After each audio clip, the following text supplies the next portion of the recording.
after former President Trump announced his pick. The phones are lighting up on Capitol Hill as Jim Jordan and House Majority Leader Steve Scalise make their pitch. Scalise is now on the offensive after Jordan wrapped up Mr. Trump's endorsement overnight. There's a lot of things you have to do as Speaker to number one, hold the majority, but to continue to go win more seats. I mean, we need to go be battling all across this country. We've got members in really tough districts that even Joe Biden won that we need to hold, but then grow in districts that we didn't win last year that we can win next year. And it takes a lot of money to do that, too. Scalise has raised about $170 million for GOP candidates. Jordan, a fraction of that. Fox's Chad program on the Hill. Jordan is the House Judiciary Committee chair. Trump calling him strong on crime, borders, our military, and the Second Amendment. House Republicans plan a closed-door meeting Monday on the way to a possible vote Wednesday for the conference to choose a nominee. Stocks opened lower after the jobs report, but now the Dow's up 240. America is listening to Fox News. Oh, this cold. Honey? Honey? Honey, you need DayQuil Severe Honey. DayQuil Severe Honey gives you powerful cold and flu symptom relief with a honeylicious taste, because life doesn't stop for a cold. Okay, I'm ready to go. Now I'm getting a cold. Honey. Try DayQuil Severe Honey for powerful cold and flu relief. DayQuil Severe with honey flavor. The daytime coughing, aching, stuffy head, fever, honeylicious, power through your day medicine. Use as directed. Keep out of reach of children. Think identity theft won't happen to you? Think again. There's a new victim every 3 seconds in the U.S. Over 15 million this year alone. And many don't even know they're victims. LifeLock alerts you to identity threats you could miss, even when you monitor your credit. If your identity is stolen, your dedicated U.S.-based restoration specialist will work to fix it.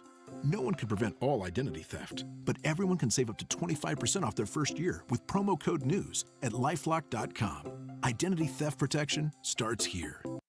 Air Comfort Service, heating, cooling, and insulation, weather. Welcome to early fall as we go through our Friday afternoon, partly to mostly sunny skies. It stays windy, 68 for the high. Tonight, clear skies, a quick drop into the upper 50s, cold overnight, 42. Saturday, lots of sunshine, not as windy, but it's a cool day, 62. 42 Saturday night, and Sunday, boy, what an afternoon, sunny and 68. This is 97.1 FM Talk, Chief Meteorologist Dave Murray. To have a roof over your head, a nice roof over your head, is very important. That's Rick talking about his experience with Rhino Shield ceramic coating. We got Rhino Shield 18 years ago, and they're very cooperative on getting us the right paint. They were in and out and done in no time. Once it was finished, looked great. We were very happy with it. The main reason Rick called Rhino Shield is because it's backed by a 25-year transferable warranty. We've watched a lot of people get their house painted 3 or 4 times, and we haven't had to do any of it. I don't know about you guys, but I don't want to have to paint it every 5-7 years. Take a tip from Rick and put down the paintbrush and call Rhino Shield for your free evaluation. 877-25-RHINO. 877-25-RHINO. Or visit 877-25rhino.com. We got Rhino Shield 18 years ago. Financially makes sense, especially if it's going to last like this did. Still looks great. Call now. 877-25-RHINO or 877-25rhino.com. No paint, don't Rhino. Go Rhino Shield. Never paint your house again. Rhino Shield. Hi, this is Brian with Velocity Home Buyers, and I buy houses cash.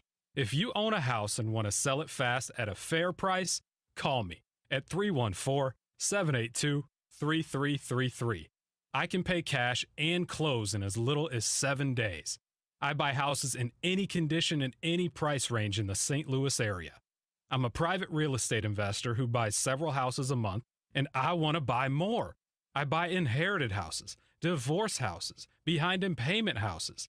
I even buy my tenant won't pay me the rent houses. Do you own a house that needs updating, but you don't have the time or money for it? Great, because I love buying outdated houses. I buy vacant houses, job relocation houses, and foreclosure houses. If you own a house and want to sell it fast, call me at 314-782-3333. That's 314-782-3333. Gillette Intimate gives guys a gentle and easy shave on there. And around there. And even under there. Don't treat your groin like junk. Respect it with Gillette Intimate, the best a man can get. Buy now at a retailer near you. Mark Cox here. If you're nearing retirement or already retired, call my friends Thomas Helbig and Bob Kershaw with the Retirement Advisory Group. They'll show you how to link to the market without the risk. They're the official financial advisors of my show. Go online to retirementkey.com. This hour of the Annie Frey Show is brought to you by Ruler Foods. Low prices, no coupons. Ruler Foods. That is exactly what I needed to hear. Thank God someone here knows what they're talking about. That's us. That's right. Gotta love this American ride. All right, you need to take the time and get the full picture.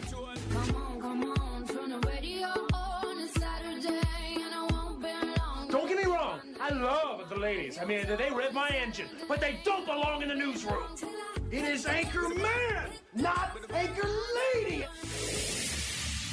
What do you want from me? I'm not America's sweetheart. Goodness sake, kid. Keep your voice down. Your father's listening to the radio. I'm not America's sweetheart. This is the Annie Frey Show.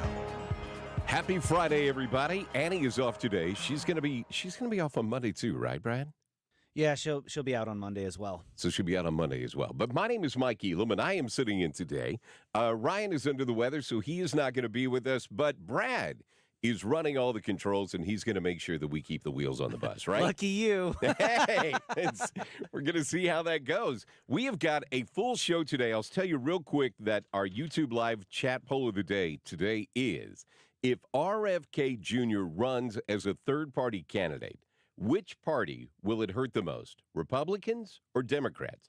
There's a lot of talk back and forth on that. We will get back to that in just a little bit, but we're coming in hot today, baby. As soon as we hit the ground, we are running because, ladies and gentlemen, we are welcoming the Secretary of State of the great state of Missouri, Jay Ashcroft, on the line with us. Mr. Secretary, how are you, sir? I'm doing great. Good afternoon and happy Friday. Happy Friday. You know, normally when we first come in, it's kind of a, hey, as soon as we start the show, we're going to get our legs underneath us. We're going to figure out a rhythm.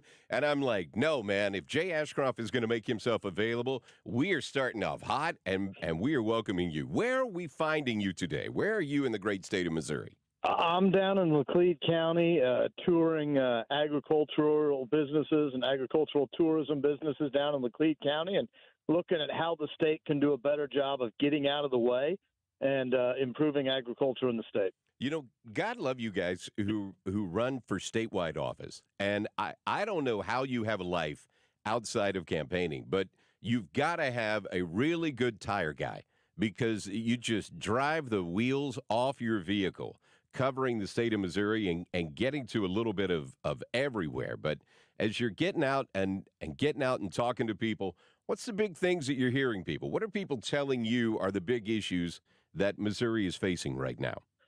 Well, the first thing is, I'll let you in on a little secret. I'm an engineer, so I've never had a life. I've always been the guy that, talks to his own shoes when he's supposed to talk to other people. But I love the fact that I get to serve the people of the state. And as I'm talking to them, really the number one issue is the economy. It's how do they put food on the table? How do they afford the food that they'd like to be able to afford? They're worried about gas prices. They're trying to get another year or two out of their car that they really would normally have traded in because they can't afford a new one. They are just feeling the weight of government crushing them because the government keeps taking more and more. Missouri's budget has expanded to $51 billion. That's with a B, dollars, $billion. That's doubled in the last 5 to 7 years, depending on how you look at it. And Missouri families are, frankly, they're thankful that they don't get all the government they pay for, but they wish they didn't have to pay as much because they can do a better job of spending their money than the government does. You know, Bidenomics never ceases to amaze me on how they can take something that's bad and push it to a whole new level of bad. And I guess now Biden has his first, what I would call George Bush moment. Remember Bush said, no new taxes, read my lips, no new taxes. Well, now we had Joe Biden saying there will not be another foot of wall built during the Biden presidency. And guess what? Joe Biden's building a wall, but it's the Republicans' fault that he's building a wall. Did you catch that? I'm just waiting for him to admit that he's going to make Mexico pay for it. That's what's coming next. He's that close to it. Hey, so we've got you, we've got Senator Eigel, we've got Lieutenant Governor Kehoe that are all in this race. So I've seen a lot of polling, and all the polling that I've seen is kind of old, to be honest with you. But everything that I've seen, Jay Ashcroft is leading the heap right now, second only to undecided. We have a lot of people in Missouri that are still trying to figure it out. And granted, we've got a year, right? August of next year is the primary. So that's why you're traveling the great state of Missouri and talking to people. So I guess the big question that most people are going to say, why Jay Ashcroft? Why are you the guy to lead the great state of Missouri at this time? Well, I travel the state every year. Every year I've been Secretary of State, and even the year before I was Secretary of State, I visited every county in the state because I don't think you can really serve the people of the state as a leader unless you know the people of the state. So it's something I consistently have done and I continue to do. But, what I would tell the people of the state is I just ask them to look at the records. Look at my opponent's records. Look at my record. Look at what we said we would do. Look at what we did. Look at what we've accomplished. I'm not going to be the best-looking guy on a television commercial. I'm not going to have the best social media posts. But I'm not the politician that fixes the blame. I'm the engineer that fixes the problem. I ran on election integrity. When I was Secretary of State, we were rated as 10th in the nation on our elections by the Heritage Foundation. With a lot of urging and fighting with the legislature, we're now 3rd in the nation. And if they pass the bill I'll be having introduced next year, we'll be number 1. But it's not just with election integrity that I've led, frankly, our country in. I'm going to be out in Illinois in just another week because they're having a conference on election integrity. They want me to present on that. I've been in Florida to present on that. I've been in Arizona to present on that. Other states are looking to Missouri because we've done it. When you look at the issue of foreign land and trying to stop the Chinese from buying all our agricultural land, of the candidates you mentioned, I'm the only one that's consistently been against that. Every one of my other opponents you mentioned has voted to allow the Chinese to buy our land. I actually worked with Representative Hafner with a bill that would have specifically excluded the Chinese and several other countries from buying any land in our state. Got to the Senate last year after being passed by the House, and one of my opponents voted to let any foreign government that wanted to buy any land in our state. If you look at what I've done on the things that you'll never see in a campaign commercial, like notaries, to make sure when we have to stay 6 feet apart, you can still get work done.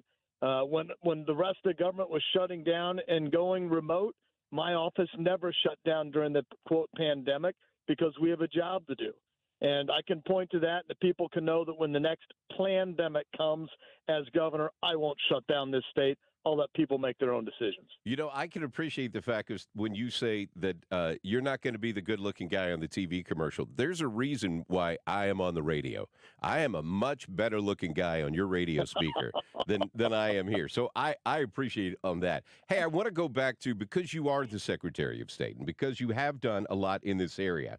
And, me being a councilman in St. Charles County for the last 11 years, and you just settled a election integrity issue that one of my fellow council members tried to bring up against my election director in St. Charles County.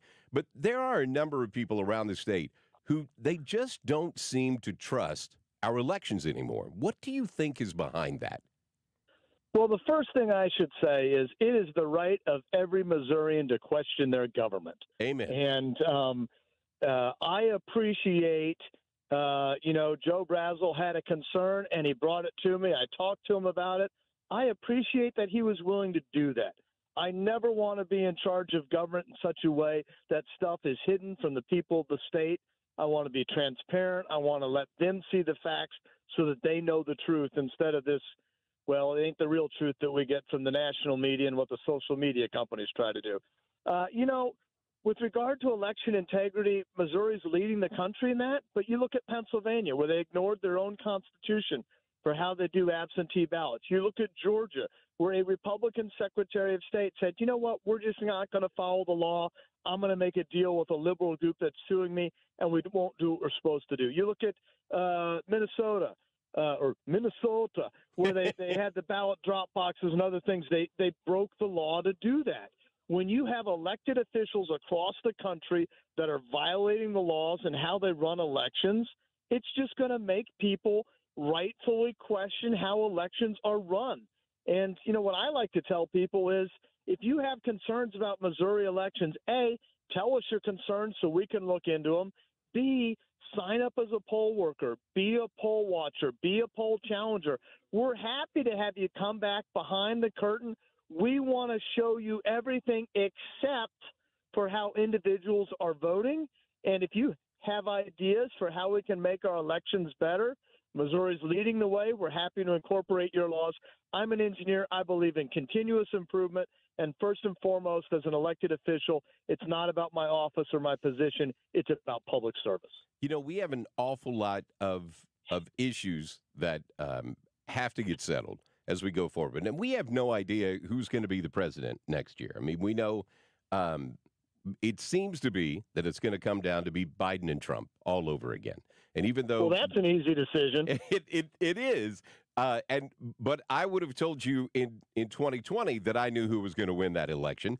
I was wrong once. Hopefully, I won't be wrong next year. But as we move forward into 2025 and whoever is going to be president and whoever is going to be governor is going to have to deal with an awful lot of uncertainty as we move forward. I mean, the world around us is crazy. Republicans can't seem to agree in D.C. on who's going to be the Speaker of the House and trying to figure that out. And I would tell you, it seems like Missouri is kind of a little microcosm of D.C. from that standpoint of the House of Representatives seems to fight with themselves. And we've seen that happen in the state legislature, specifically in the Missouri Senate for the past couple of years. We just circle the wagons and shoot each other. I don't know why we do that, but we seem to do it on a regular basis. How are you going to deal with that atmosphere when you're the guy? Well, first of all, there are far worse things in the world than Congress not doing anything. I really can't get upset about that.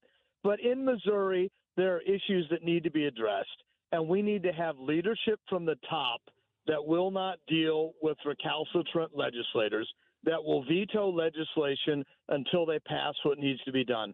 I am horrified that in our legislative session that earlier this year, the House passed a ban on transgender surgeries for little kids. Wonderful thing to do. And then the Senate said, no, you have to make that law end in 4 years. That is reprehensible. Republicans should have all been able to stand up for our kids and say you can't turn a man into a woman or vice versa with a medical procedure. If an adult wants to try with their own money, that's their business, but we're going to protect kids in Missouri. We couldn't get anything done on a parent's bill of rights. We didn't get anything done to increase parental choice or true educational freedom, where we get administrators and superintendents and DESE out of it and let parents and teachers work together to educate kids. One after another, we couldn't stop China from buying our land here in Missouri. You name it, one after another, we couldn't get good policy done because we had too many legislators that wanted to sacrifice good policy on the altar of politics. And as governor, I'm going to just be very blatantly clear. This is what I want. If you don't do it, I'm going to veto it. And I will make sure that every citizen of the state of Missouri knows how you vote on those issues, because we are to serve the public, not the other way around. We are talking with Jay Ashcroft, the Missouri Secretary of State, obviously candidate for the great state of Missouri to be our governor. Got a couple of minutes here just to kind of finish up. I want to touch on, it seems like lately everybody is striking. Obviously, you got the Kaiser Permanente thing that is going on with the healthcare stuff out in the West Coast. But in St. Charles County, we've got the UAW striking in Wentzville. How do you think that we're going to be able to put these type of issues behind us and be able to move forward with a stronger economic message? I understand Missouri is one thing. You can't control the country, but you can control Missouri. How are we going to fix that? You know, I can't tell you that there will never be strikes. But what we need to get to the point is where we have an even distribution of the power, where people that want a job can bargain with the employer, and that's how they should do it, and get the government out of it. We need to quit giving people so many benefits not to work and then tax the people that do work. We need to expect people to work. You know, we expanded Medicaid expansion a couple of years ago, and that wasn't because we wanted to help people that couldn't work. That was for people that didn't want to work, that could work. We need to get government out of that. We need to make sure we have an environment where people can find jobs, where they're responsible to find jobs, and we get government out of the way with regulations so businesses can start and can grow and put people to work. We've lost, and of my generation, it was understood that there is inherent value in a hard day's work, and we've lost that somehow. We need to quit paying people not to work and make them understand that they're not going to live their lives being supported by people that do work. That is Missouri Secretary of State Jay Ashcroft. Mr. Secretary, I appreciate you taking some time. I know you've got a very busy schedule, so thanks for coming in hot with us here on the Annie Frey Show, and I wish you the very best in your travels around Missouri. Really appreciate it. Thanks for having me. Appreciate you. That is Jay Ashcroft. You know, there's so many things that are going on right now that I think the majority of, not just conservatives, but I think the majority of Americans are just ready to rip their hair out. For some of us, that's a pretty easy job because most of it, especially if you look on this webcam in the back of my head, there's nothing there to rip out. My wife, being a hairstylist, said that was a bait and switch thing because 33 years ago, I had a lot of hair. Gotcha. Yeah. I was like, yeah, it used to be thick up top and narrow in the middle. Now it's thin up top and thick in the middle. But, you know, time has a tendency to do that. It really do be like that, doesn't it? It really do be like that. You're exactly right. But I'm just looking at the headlines that are going on today. And Jay was talking about a lot of the stuff that's going on. You know, we want to get caught up in the government telling us what to do over and over and over again. But we've got to make government more efficient. Government has got to quit being this dysfunctional animal that we're running into. And we've seen it in the Missouri legislature the past couple of years. And the federal government, we've said for a long time, is really bad. But yet they just did something this past week that has never happened before. And we shot our own guy. I mean, I get you don't like him. Fine. Don't like Kevin McCarthy. I don't care. Don't burn the house down. Well, yeah, we talked about that extensively this past week. And like, one of the things is like, okay, yeah, Matt Gaetz got up there. He made a lot of good points. I really like a lot of the stuff that Matt Gaetz was advocating for. Right. I'm still not convinced the way that he went about it was, yep, that's the right thing to do and the right time to do it. I think that he had some good ideas, some valid complaints. But I mean, when you're in the middle of a pending government shutdown, right? Like, I get it, but everything that you wanted now is hamstrung by doing what you did whenever you did it. How are we going to pass these bills now that we got to take a significant amount of time out and get a Speaker of the House? We've got 45 days left on this continuing resolution. We don't want a government shutdown. A government shutdown hurts Republicans. Right. It absolutely does. We're the ones who get blamed for it every time. It won't matter. Yeah. And really one of the things that we really stressed was you got to get bills signed. You got to get bills on over to the Senate. And then the Senate has to vote up or down on those bills, and you have to get the senators on record. That's about all you can do whenever you control 1/2 of 1/3 of government. Right. I mean, we have time to repair the damage to the brand between now and the next election. I think we do have time to do that. The question is, will we? Here's the thing that bugs me more than anything else. It's like people don't understand how elections work, right?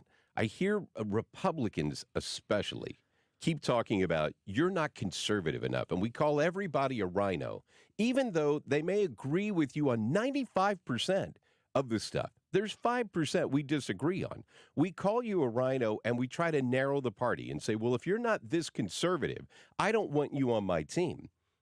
Okay, I understand how you feel because you want that legislation passed, and I agree with you on that. But you do understand that if we continue to narrow the party and narrow the appeal of our candidates, you know what that means, right? I mean, elections are a numbers game. Whoever has the most votes gets to be the party in power. I was having a conversation with a guy a number of years ago who wanted to run for state rep.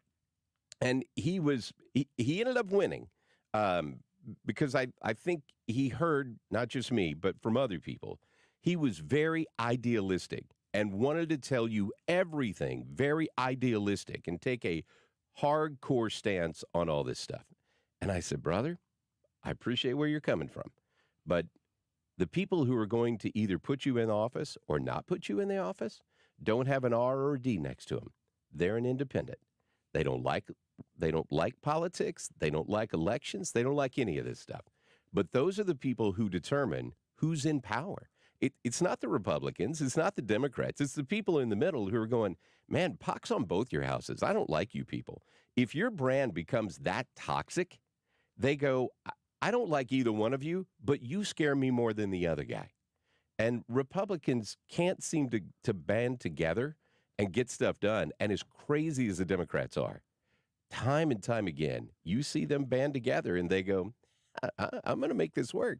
I think that's what they did in D.C. It's a really weird dynamic. And I think it's the nature of people who are Republican or conservative, and the nature of people who are Democrats. The Democratic people tend to have a more group think mentality. Right. Let's go along, let's push everything, and it's like, I don't like everything, but we're all going to get together and we're going to do that. Republicans are fiercely independent, and they don't like being told what to do. Right. And so when you have that group together forming a party, we agree on most stuff, but we don't agree on everything. That's where you kind of get the rhino thing you were talking about coming in. But it's harder to get everybody together to vote on something. I mean, really, in all honesty, McCarthy's ouster was 8 Republicans and the rest Democrats. All the Democrats. That's what it was. Which is ironic because they made the whole point that we're going after McCarthy because he worked with the Democrats to get stuff done. And then you turned around and worked with the Democrats to get rid of him. Yeah, there's just, that whole thing, I'm out. I don't get it. I don't understand. Like, I know what your motivations were. I don't understand why now. Why right now? I don't even disagree with your motivations. I just disagree with your tactics. Like, don't burn the house down because you don't like the bathroom, right? You think some remodeling needs to be done. I agree. But don't burn the whole house down and have to start from scratch because you may not be able to rebuild.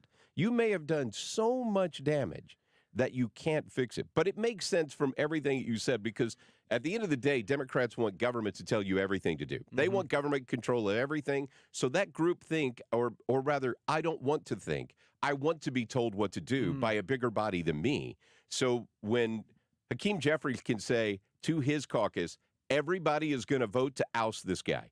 Nobody breaks ranks. We're all going to vote with these 8 useful idiots, he'll call them, and say we're going to use these guys to be able to go shoot the guy who we didn't want anyway. So let's see how much chaos we can control, and then we're going to sit back in the gallery and eat our popcorn while these guys just shoot each other. And that's pretty much what we did. While they're knocking each other about. And That's exactly it.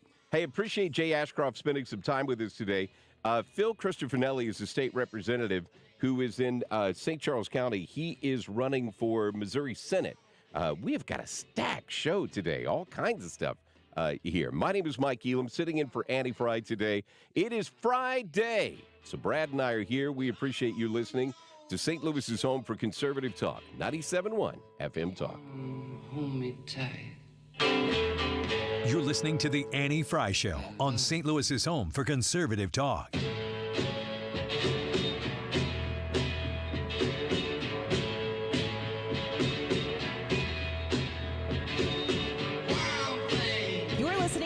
Frey Show live from the Air Comfort Service Heating, Cooling, and Insulation Studio. Air Comfort Service is celebrating 54 years of residential and commercial service, maintenance, and installation of heating and cooling systems. Get in your comfort zone. Visit aircomfortservice.com. This is an important notice to consumers facing $10,000 or more in credit card debt, medical bills, or other unsecured debt. You may not be required to pay it all back because there are special programs now in effect that will significantly reduce the amount you will owe if you qualify. This is not bankruptcy or a debt consolidation loan.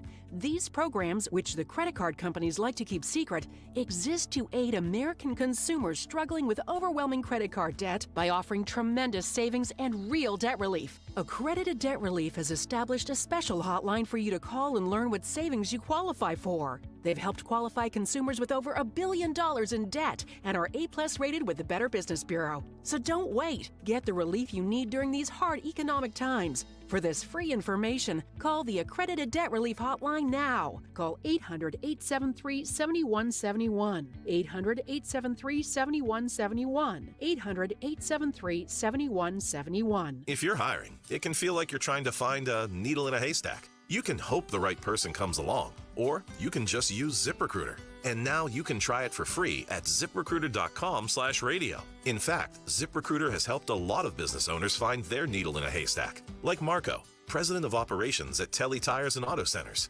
Because Telly Tires has grown a lot in the last few years, Marco needed to hire everyone from a receptionist to a store manager to a head mechanic.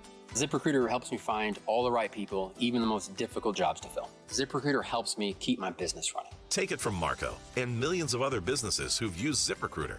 ZipRecruiter can help you find the needle in the haystack. See why 4 out of 5 employers who post a job on ZipRecruiter get a quality candidate within the first day. And right now, you can try ZipRecruiter for free. That's right, free at ZipRecruiter.com/radio. That's ZipRecruiter.com/RADIO. ZipRecruiter.com/radio. ZipRecruiter, the smartest way to hire. 97.1 FM Talk. You're here because you're done playing by their rules. St. Louis's home for conservative talk. 97.1 FM Talk.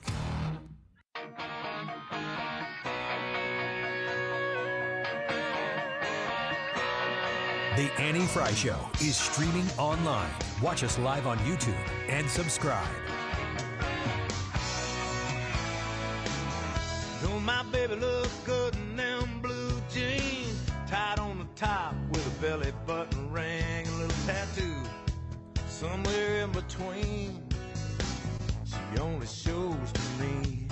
So I was watching the Country Music People's Choice Awards the other day, and Blake Shelton gave a Lifetime Achievement Award to Toby Keith, and since he was just playing there, and you know he's been suffering through cancer treatments and going through a lot, and he was always a really big guy, right? Big, brawny. That's what I remember. Yeah. So he stood up there, and he has really lost a lot of girth that he used to have. And he was funny when he said, "Bet y'all never thought you'd see me in a pair of skinny jeans." And it's just kind of sad when you see folks who are struggling, going through health challenges, and you just feel for them. You know, you're like, man, that sucks. I hate seeing my heroes get beat down, but it just came to mind when you were playing that. But we also love a great redemption story. So to see him overcome it is going to be awesome. It's good that he came back and he sang a song kind of going about his trials and tribulations that he's going through on this cancer treatment. So that was great. Hey, completely switching gears on you. YouTube live chat poll of the day. If RFK Jr. runs as a third-party candidate, which party will it hurt the most? Will it hurt Republicans or Democrats? Go online, put your vote on there. We are going to come back at the end of the show around 2:45-ish, and we'll go through that. My name is Mike Elam, sitting in for Annie Frey today, who's off today. She's also going to be off on Monday. Ryan is under the weather, so he is not here with us today. But Brad and I and Ethan are making sure that we have got everything good. Going to our guest line and welcoming here on this Annie Frey Friday is Phil Christofanelli from St. Charles County, State Representative. Phil, how are you, sir? Happy to be with you, Mike. Appreciate you taking the time. So there is just a ton of stuff that's going on. We just had Jay Ashcroft on the show, kind of talking about the governor's race, and you got 3 folks who were just burning up tires in the state of Missouri, covering the whole place. I got a chance to see you last week and run into you at the same event that Secretary Ashcroft was at. So that was good to cross paths again. So I appreciate you agreeing to be on the show with us today. I know you guys had your caucus meeting. What was it? Was it a month or so? Month and a half? Yeah. So just wanted to kind of check in with you, as this is your last session in the House, right? So you're terming out after this one, after 7 years, and you got to make a run for the Senate, and we're going to talk about that in just a little bit. But for your final finale, your curtain call that you're going to do, what's on the agenda as you move forward in the next session? Sure, Mike. Well, I think there's going to be a number of things on the agenda. I've got things on my agenda, and the House has things that it wants to get done. I think that a lot of members feel like we need to take on initiative petition reform again. They tried that last year, and it didn't make it through the Senate. But they want to make it a little more difficult for out-of-state interests to come in here and change our Constitution by dumping a bunch of money on a ballot proposition. And so I've always been in favor of protecting our Constitution that way. It's certainly our highest document, and we want to make sure that there's broad public consensus before that's ever changed. And so I think you're going to see that come to the forefront. I think there's going to be a lot of conversation about public safety. The crime situation is just out of control in the city of St. Louis. It was luckily we're rid of Kim Gardner after people all across the state worked to make sure that we got a new prosecuting attorney in St. Louis City, and thankfully she has resigned. But there's still much work to be done in order to ensure that we have a city that is, safe for people all over the region to do business in and visit for recreation. So I think public safety will be at the forefront.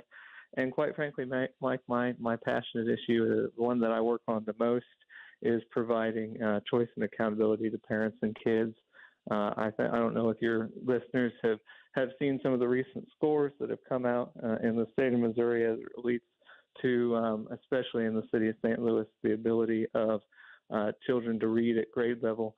We've got situations where, some schools have 1/3 of the students not able to read, not just at grade level. They just don't have a grasp of the ability to read at all. Wow. And so that's an absolute crisis in my mind. It is complete failure to deliver the free public education that our Constitution promises to kids in those schools.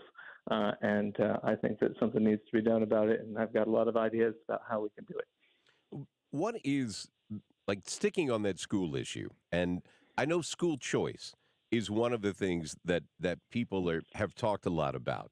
Where do you think school choice is going to fit in? How do you think school choice is fitting in to that? How do we fix the public education system? One of our fundamental principles that we believe as conservative Republicans is that the parent should control their own child's education. And so they should have the power to choose the style of education that works best for their son or daughter. And we have provided a lot of opportunities to do that at the state level, but I think that there's much, much more that can be done. As you probably know, Mike, in 2021, I authored the Missouri Empowerment Scholarship Accounts Act. That's a bill that provided low-income students with tax credit-funded scholarships to leave their failing public schools and attend a private option of their choice. That's allowed over 1,200 students to attend a private school that otherwise could not have done so previously. And so we're certainly proud of that legislation, and we want to grow and expand that program into the future. There's also a number of other things that need to be done in the education reform space. We need open enrollment to pass. We got very close last year to allow students to cross district lines and attend other districts if there's seats available. We need charter school expansion, and so if there are communities where none of the schools are performing adequately, we need to have an ability for a charter to be formed and for there to be a competition in the public school space so that kids have options and choices. I think we also need expanded virtual learning opportunities. Right now we have the Missouri Virtual Academy that we created several years ago that has allowed over 4,000 students to access a virtual option. If in-person learning doesn't work well for them, we need to grow and expand that program and give parents as many choices as possible in picking what education works best for their kids. The virtual learning thing is something that is, as you know, my full-time job is working with i3 Broadband. So we're a fiber provider. And the virtual learning thing is something I think can really be a huge benefit for us. But Missouri got $1.736 billion from the federal government to expand broadband throughout the state of Missouri. And I think that's great. But we were the third largest grant. Only Texas and California got more. So when I was talking to our broadband director, BJ Tanksley, about it, I said, I think that's really great that we got that money. But what that means is Missouri is one of the worst connected states in the continental United States. So I think if we can get the broadband expansion done to the rural areas of Missouri that have no options. So if you're listening in St. Louis, St. Charles, surrounding region, and you go, man, my internet sucks. You wouldn't believe how bad the internet sucks in some parts of the state of Missouri. Like, they would think dial-up is cool right about now. And I think that's key of getting the virtual academy and bringing those options to allow people to have that at home. You know, one of the things that I appreciate you, because we have run into this problem in the city of St. Charles. You have been big on clean water and making sure that our water system is good. And that's something, to be honest with you, Phil, I never thought we would be having that discussion in St. Charles County or even Missouri, for that matter, that we had a problem with water. That's absolutely right, Mike. It's a complete tragedy that in one of our top cities in the state, and in 2023, we have to worry about the quality of our water. But the reality is that things happened in the past that have resulted in heightened levels of vinyl chloride leaking into a number of the wells in the city of St. Charles, and that has resulted in, I think, 7 of our 9 wells being shut down, which has extremely limited the ability of city to provide water to the residents. We've had to purchase a considerable amount of water from St. Louis at a great expense to our taxpayers, and so something must be done about it. I applaud, Mayor Borgmeyer for taking aggressive action to try to address this problem at the state level. I filed legislation that would require the Attorney General to bring lawsuits against anyone who is shown to have contaminated the public water supply to recover the damages necessary to remediate the problem. I further secured a $5 million grant to the city of St. Charles to improve the water infrastructure. Unfortunately, the governor chose to veto that grant, which I think was a mistake.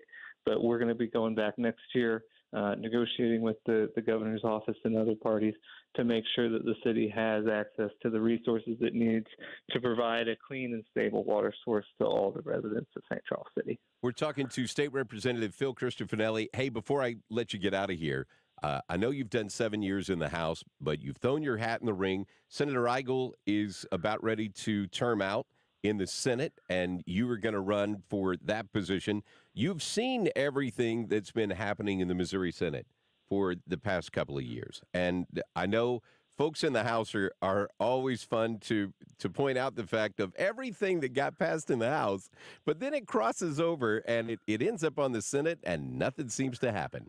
And it seems just to be a thing between the House and the Senate. They keep saying the same thing in D.C. We pass it in the House and it dies in the Senate. When you make it to the Senate, assuming that you do, what's going to change? What do you want to do in the Senate if you get that opportunity to serve in that chamber? Well, let me first thank you for letting me talk about that opportunity. I did announce that I want to replace Senator Eigel in the Missouri Senate as he now runs for governor. I have 7 years of demonstrated conservative leadership, Mike. And if you look at the American Conservative Union, the top-ranking organization for conservatives in the country, they have given me the highest lifetime rating in the Missouri House. And I'm going to take those conservative values and conservative principles over to the Missouri Senate should I have the opportunity to serve. But not only am I going to bring conservative ideology, I have been able to get things done in my 7 years as a House member. I've been able to pass the first school choice bill in over 20 years. I've been able to deliver millions of dollars of appropriations back home to our community from the taxpayers from whom it was taken so that we can develop big infrastructure projects. I'm a WashU trained lawyer. I know how to read bills. I know how to negotiate, and I know how to reach a deal that will be the best for our conservative values and protect our taxpayers and residents in the city of St. Charles, St. Peters, and eastern St. Charles County generally. So I'm the guy for this job. I believe very strongly that we're going to win, and after we do, we're going to deliver some great results for our county. Well, I appreciate you taking the opportunity. I know Friday is a busy day for you, so thanks for making time to join us today, and look forward to seeing you around the St. Charles County Ranch soon. Thanks for having me on, Mike. Appreciate that. Is State Representative Phil Christofanelli of the 104th District of the great state of Missouri. We have got a really busy show today. Next hour, we're going to talk to Cody Smith. He is the state rep who is also terming out, and he is going to run for Missouri State Treasurer. Joe McCulloch, who is the St. Charles County prosecutor, is going to come on with us as well. Got a chance to talk to him the other day. He's going to be able to give us a little better idea of what the St. Louis City Prosecutor's Office or Circuit Attorney's Office looks like these days compared to what it used to look like. He knows the folks who are in there. We're also going to talk to Congressman Blaine Luetkemeyer in about an hour from right now, and I'm hoping to get a good insider's viewpoint of what the heck is going on in Washington, D.C. with the House of Representatives. I didn't understand the whole, hey, we just got rid of our speaker, you guys go home for a week. I'm wondering, and this is just me not knowing anything, right? County council guy has no idea how D.C. works. So I'm just wondering if this President pro tem wanted people to go home and hear from their constituents. Go home to your home district for a little bit and do a little check-in. Find out, what do your people think about the craziness that we have going on right here? And then come back and let's see if you've caught your breath right then and not be so hot-headed. It's always good to hear from your constituents if you're a representative. I mean, that's the whole reason you're there, so maybe. Yeah.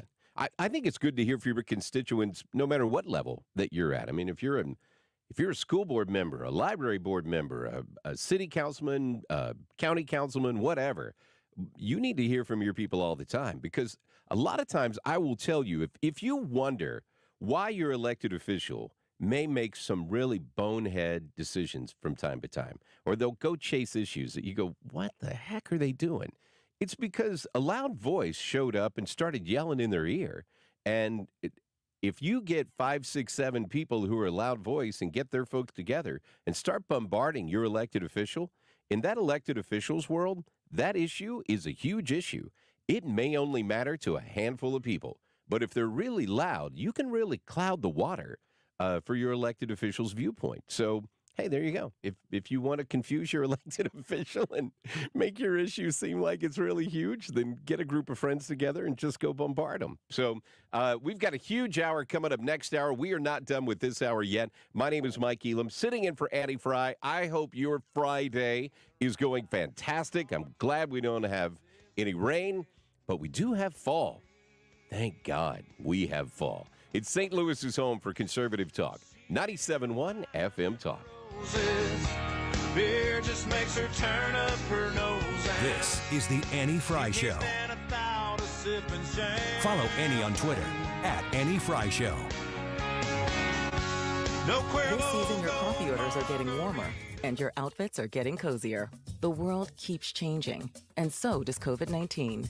That's why this season's COVID-19 shots have been updated. They're one of the best ways to help protect yourself against COVID-19. You can get a COVID-19 shot at the same visit as a flu shot if you're due for both, as recommended by the CDC. Talk to your healthcare provider to learn more and schedule at vaccines.gov. And don't forget to get extra cinnamon spice. Sponsored by Pfizer and BioNTech. What's for dinner? Burgers? After last week, no thanks. Avoiding foods due to fear of diarrhea, gas, bloating, stomach pain, or loose, oily stools? It may not be just stomach issues. It could be EPI, or exocrine pancreatic insufficiency. EPI can cause uncomfortable symptoms because it's a condition where the pancreas doesn't release enough digestive enzymes to break down food. But EPI can be managed. Use the symptom checker on identifyepi.com and talk to your doctor about your symptoms. That's identifyepi.com. Sponsored by AbbVie. Your home has made you equity rich on paper. And you're planning on using that cash to retire, travel, or just downsize into a new place that's paid off.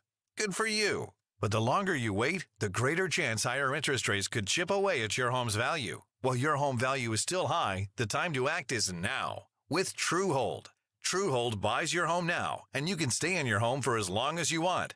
Truehold buys your home for its best current value, and you bank the cash. Cash to do whatever you like, while Truehold takes care of property taxes, insurance, and upkeep. Don't miss this opportunity to cash in on your equity and stay in your home as long as you'd like as a renter. Visit Truehold.com and discover how much Truehold will buy your home for today based on its best current value, not what's coming. Call 1-855-300-9993 or visit Truehold.com. The smarter, faster way to cash out on your home's value without having to move. That's Truehold.com. The only person who can change your life is you, but you need to know how. Listen to my show, The Del Walmsley Radio Show, where the hype ends and the help begins. Listen to the Del Walmsley Radio Show this Saturday afternoon from 1 to 2 p.m. on 97.1 FM Talk. Hey, this is Brad, and today's YouTube live chat poll is, if RFK Jr. runs as a third-party candidate, which party would it hurt the most, Republicans or Democrats? We want to know your answer to that. So if you want to vote, go to youtube.com/@AnnieFry and get your vote in there. And while you're there, go ahead and subscribe. We're closing in on 6,000 subscribers. It'd be pretty awesome if you could help us get over that hill. The time is 12:51. This time check is sponsored by Jerry Kelly Heating and Air Conditioning. It's time for a $98 furnace tune-up. You could be watching this right now. Tune into the Annie Frey Show live stream. YouTube, Facebook, Rumble, Twitter. You know what? Just type in Annie Frey Show live stream.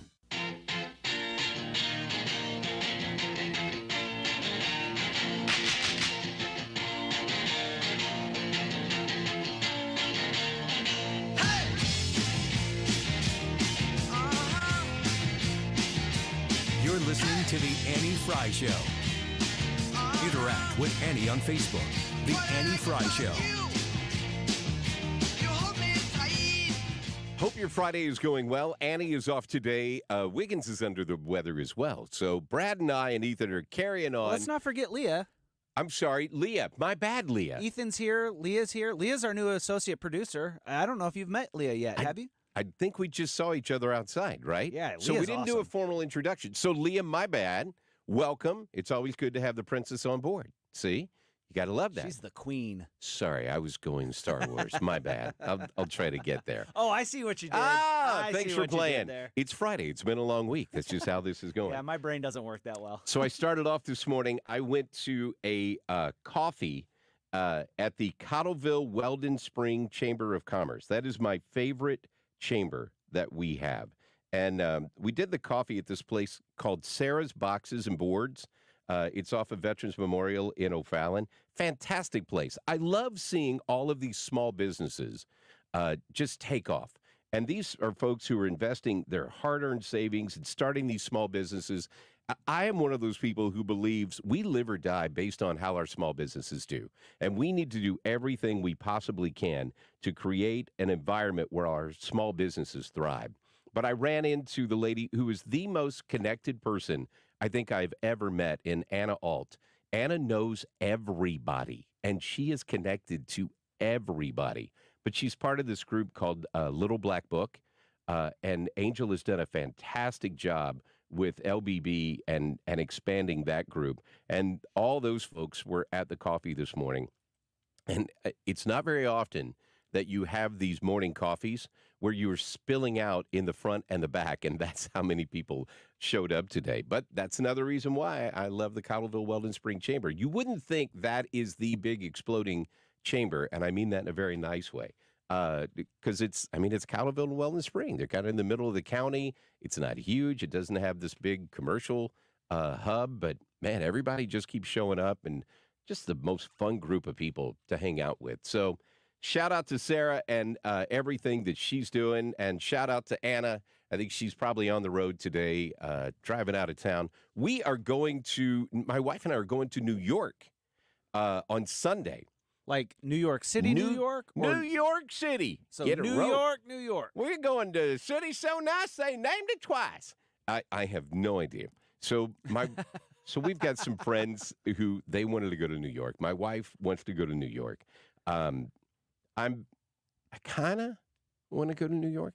How was that? When was the last time you've been? Or have you been? I'm 57 years old, and I've never been to New York City. So I've never been to New York City either. And I would say, oh, well, you need to go catch a baseball game. But But the Yankees didn't make the playoffs, so... Well, even if they did. Neither did the Mets. Both were very big disappointments. Neither did the Cardinals. Annie, I don't know if you heard that. Annie has been, what was that, 2-3 years ago? Okay.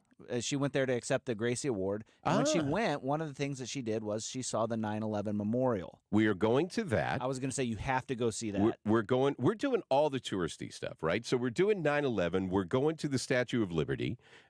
We are going to see a Broadway show. So we have tickets for that. We are staying right where Broadway and Times Square come together. So we're staying right down there. So we're going to spend some time walking around at that standpoint. It's funny, my CFO, when I was leaving today, and I said, hey, I'll see you in a week. And he goes, you're going to New York, right? And I said, yeah. And he goes, just piece of advice, carry your wallet in your front pocket. Don't put it in your back pocket. Don't put it in your chest pocket. Put it in your front pocket and keep your hand in your pocket. And I'm like, okay, good advice. Evidently, it just poured a week or so ago in New York, and they had record flooding in New York. So I don't know if it killed all the rats or it just chased them above ground or what's going on.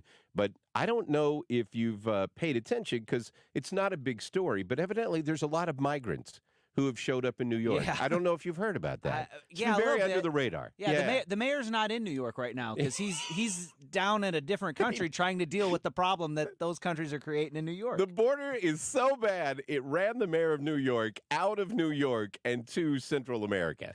That's where we sit today. The powers of Joe Biden to destroy things will never cease to amaze me. He has managed to get there. So I'm looking forward to go checking it out. I got to tell you, I'm not a guy who likes big cities. I really just don't. I don't care for all of it. I don't like people being on top of me.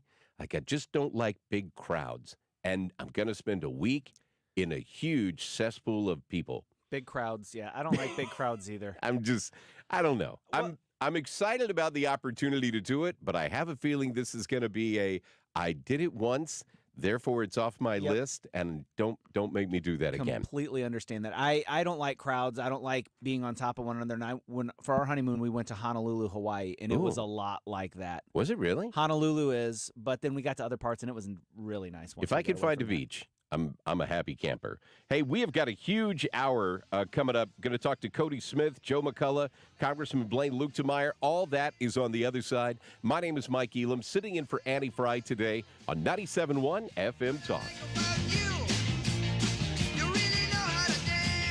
This is the Annie Frey Show.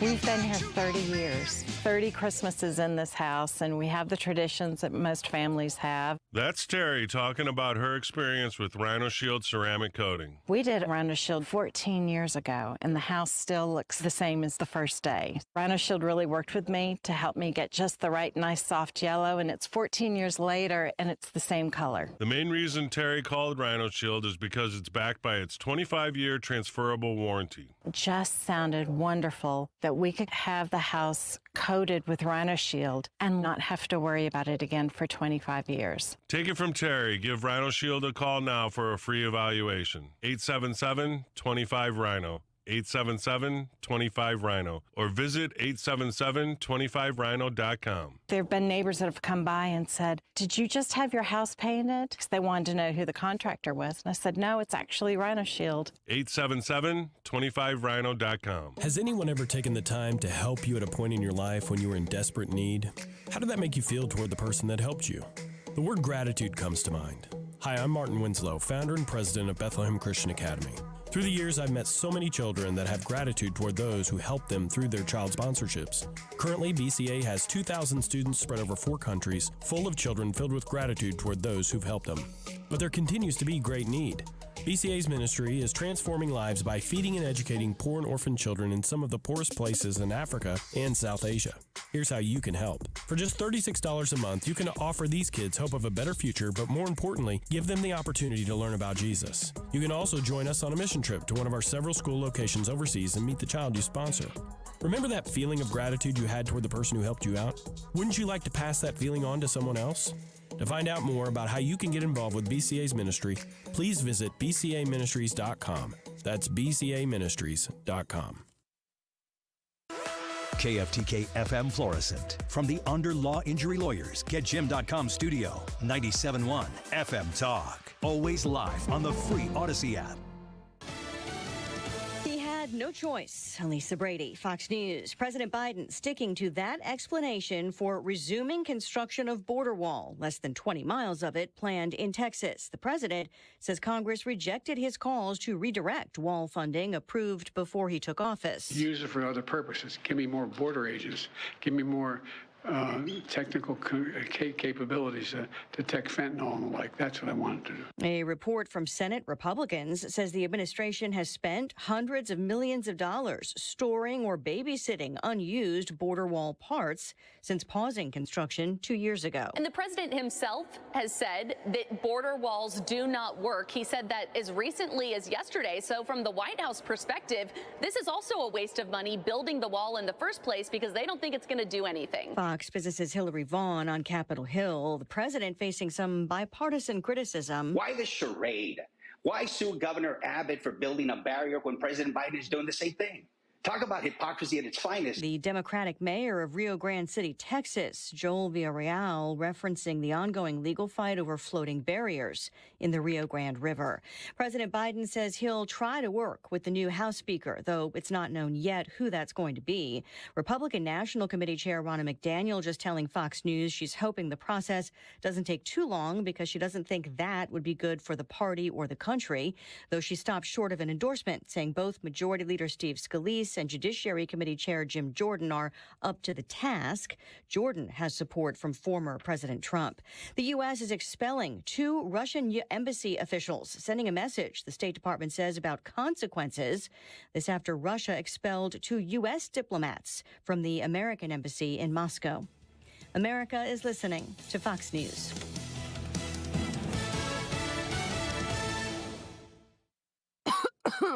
Can't sleep with this cold. Honey. Honey? Honey, you need NyQuil Severe Honey. NyQuil Severe Honey gives you powerful cold and flu symptom relief with a dreamy honey taste. Feeling better, honey? Honey? I'll take that as a yes.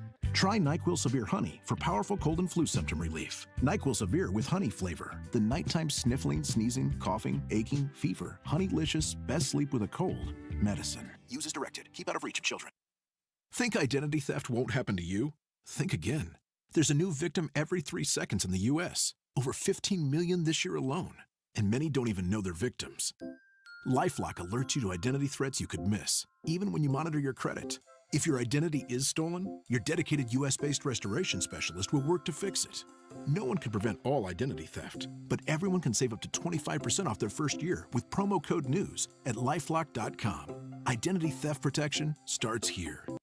Air Comfort Service, heating, cooling, and insulation, weather. Welcome to early fall as we go through our Friday afternoon. Partly to mostly sunny skies. It stays windy, 68 for the high. Tonight, clear skies. A quick drop into the upper 50s. Cold overnight, 42. Saturday, lots of sunshine. Not as windy, but it's a cool day, 62. 42 Saturday night, and Sunday, boy, what an afternoon. Sunny and 68. This is 97.1 FM Talk. Chief Meteorologist Dave Murray. Starting Monday, the Mark Cox Morning Show is giving away tickets to see Kiss every day. It's the End of the Road Tour, Wednesday, October 25th at Enterprise Center. Between 5 and 9 on the Mark Cox Morning Show. Hey, it's Bo Matthews, and Missouri Brush Control is helping landowners reclaim their property through eco-friendly forestry mulching. Missouri Brush Control can transform your overgrown acreage into accessible and usable land, and in a fraction of the time compared to conventional methods. Missouri Brush Control also cleans up around ponds, lakes, and dams, allowing easy access to your water feature. They service residential, commercial, and recreational properties with their specialized machines and years of expertise. Enjoy your land like you've always dreamed of. Visit MissouriBrushControl.com. That's MissouriBrushControl.com. Are you nearing retirement or already retired and wondering how long your money will last? Are you also sick of worrying about losing your life savings in the next market crash? I'm Thomas Helbig with the Retirement Advisory Group. Hi, I'm Bob Kershaw. As a family business, we are committed to protecting your retirement, whether you're nearing retirement or already retired. Let us build your own personalized structured income plan, which will show you how much income you can receive in retirement, but more importantly, it will show you how long your money will last. Stop wondering if you have enough to retire comfortably. Call us now at 314-993-9494 for a no-cost, no-obligation retirement review. We'll teach you the strategies you won't hear from your broker or banker. And just for coming in, you'll get a copy of our latest edition book, Your Key to a Worry-Free Retirement. We've been helping our clients retire with confidence for the past 37 years. Let us help you. So go online at retirementkey.com. That's retirementkey.com. Selling your home? Every situation is unique. Find the best options that are right for you from the real estate team who offer more options. My friends Mark and Neil Gelman of eXp Realty. Check out the only agents I trust. Go to thegelmanteam.com. That's thegelmanteam.com. I can see clearly now thanks to the doctors at Ophthalmology Associates. Doctors Greg Birdie, Ranjan Malhotra, Robert Brusati, Andy Royer, and introducing Samuel Berry. You can too. Call 314-966-5000 or check out youridoc.com. That's youridoc.com. This hour of the Annie Frey Show is brought to you by Ruler Foods. Low prices, no coupons. Ruler Foods. That is exactly what I needed to hear. Thank God someone here knows what they're talking about. That's us. That's right. Gotta love this American ride. All right, you need to take the time and get the full picture.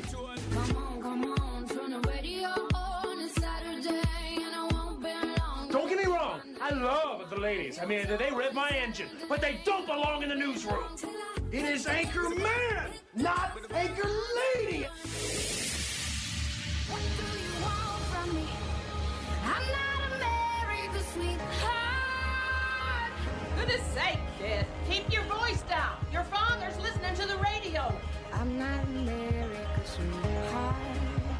This is the Annie Frey Show.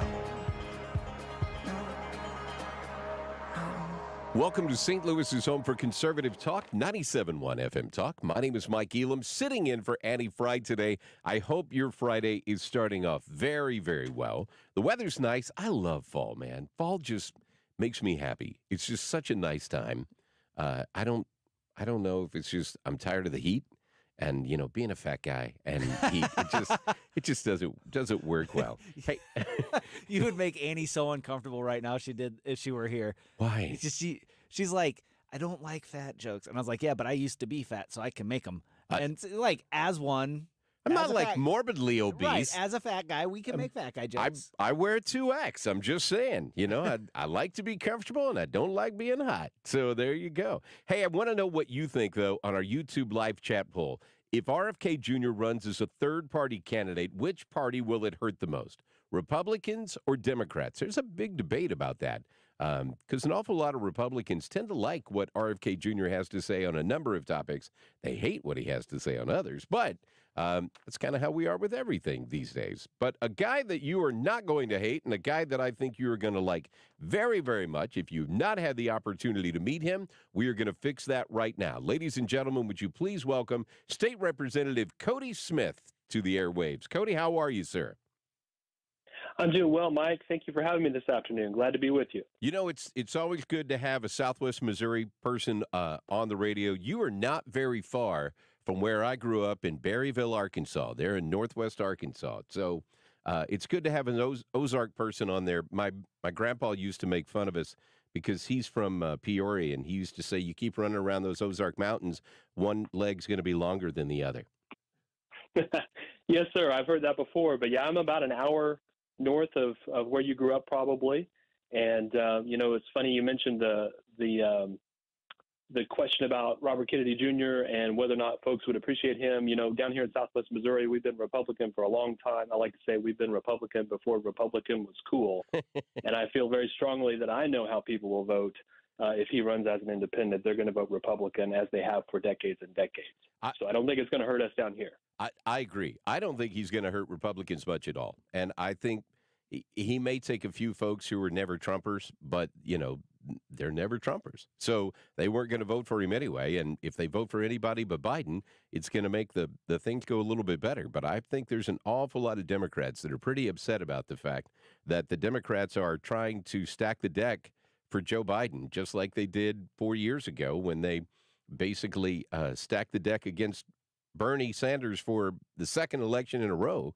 When Bernie starts getting an appeal and they're like, no, we can't have that guy. We're going to put Grandpa in here and make him the guy because we can control him. And I think even the Democrats are sick and tired of that. So I'm curious to see where that's going to go, and I'm curious to see what the Annie Frey audience has to say about that today. Hey, I want to talk to you a little bit about you've got a lot going on. So you are a state representative. You are getting ready to term out. You've got one more term that we'll talk a little bit about what's going on in the House next year. You've also thrown your name in to go statewide and run for state treasurer. So I want to talk about all that, but you're a guy who I think sits in, short of the speaker, what I would consider the most important chairmanship that we have in the Missouri House. Because let's be honest, everything comes down to money. And it doesn't matter if you're talking politics or you're talking life. It all comes down to money. And you are the House Budget Chairman, which means that you probably have the toughest job of trying to make all the dollars and cents add up and decide where the money's going to go. How has that been in working through that job? Because you've had a lot of challenges. Yeah, it has been very challenging, Mike, and I think you very aptly described the role that I play in Jefferson City. And yes, I do think it's, all roads lead back to the budget at state government. And arguably, I think it's, the most important job of the Missouri legislature, which is to pass a balanced budget on an annual basis. If that's the only thing we do in the General Assembly, then we have constitutionally filled our obligation, and we could go home and call it a year. But yeah, I've been the budget chairman now. I just finished my 5th session earlier this year, and next year will be my 6th and my 8th and last year in the Missouri House. And that's kind of a unique situation given term limits in Missouri. We oftentimes find that you'll have a 2-year budget chairman, 2-year speaker, 2-year floor leader, those types of roles. There's a significant amount of turnover in there. So I've been fortunate enough to serve in that capacity for several years now, and it's really given me a level of experience, a depth and breadth, and understanding of the state's finances that I think make me uniquely qualified for the office of state treasurer. And we'll talk about that in a minute. But right now I'm focused on the job at hand, which is to lead the Missouri House through the appropriations process, and it's something I take very seriously, and it's quite an honor to serve in this capacity. Well, you have one of my favorite people in the world who is sitting on your committee, and that is Wendy Hausman. Wendy, I'm a St. Charles County guy.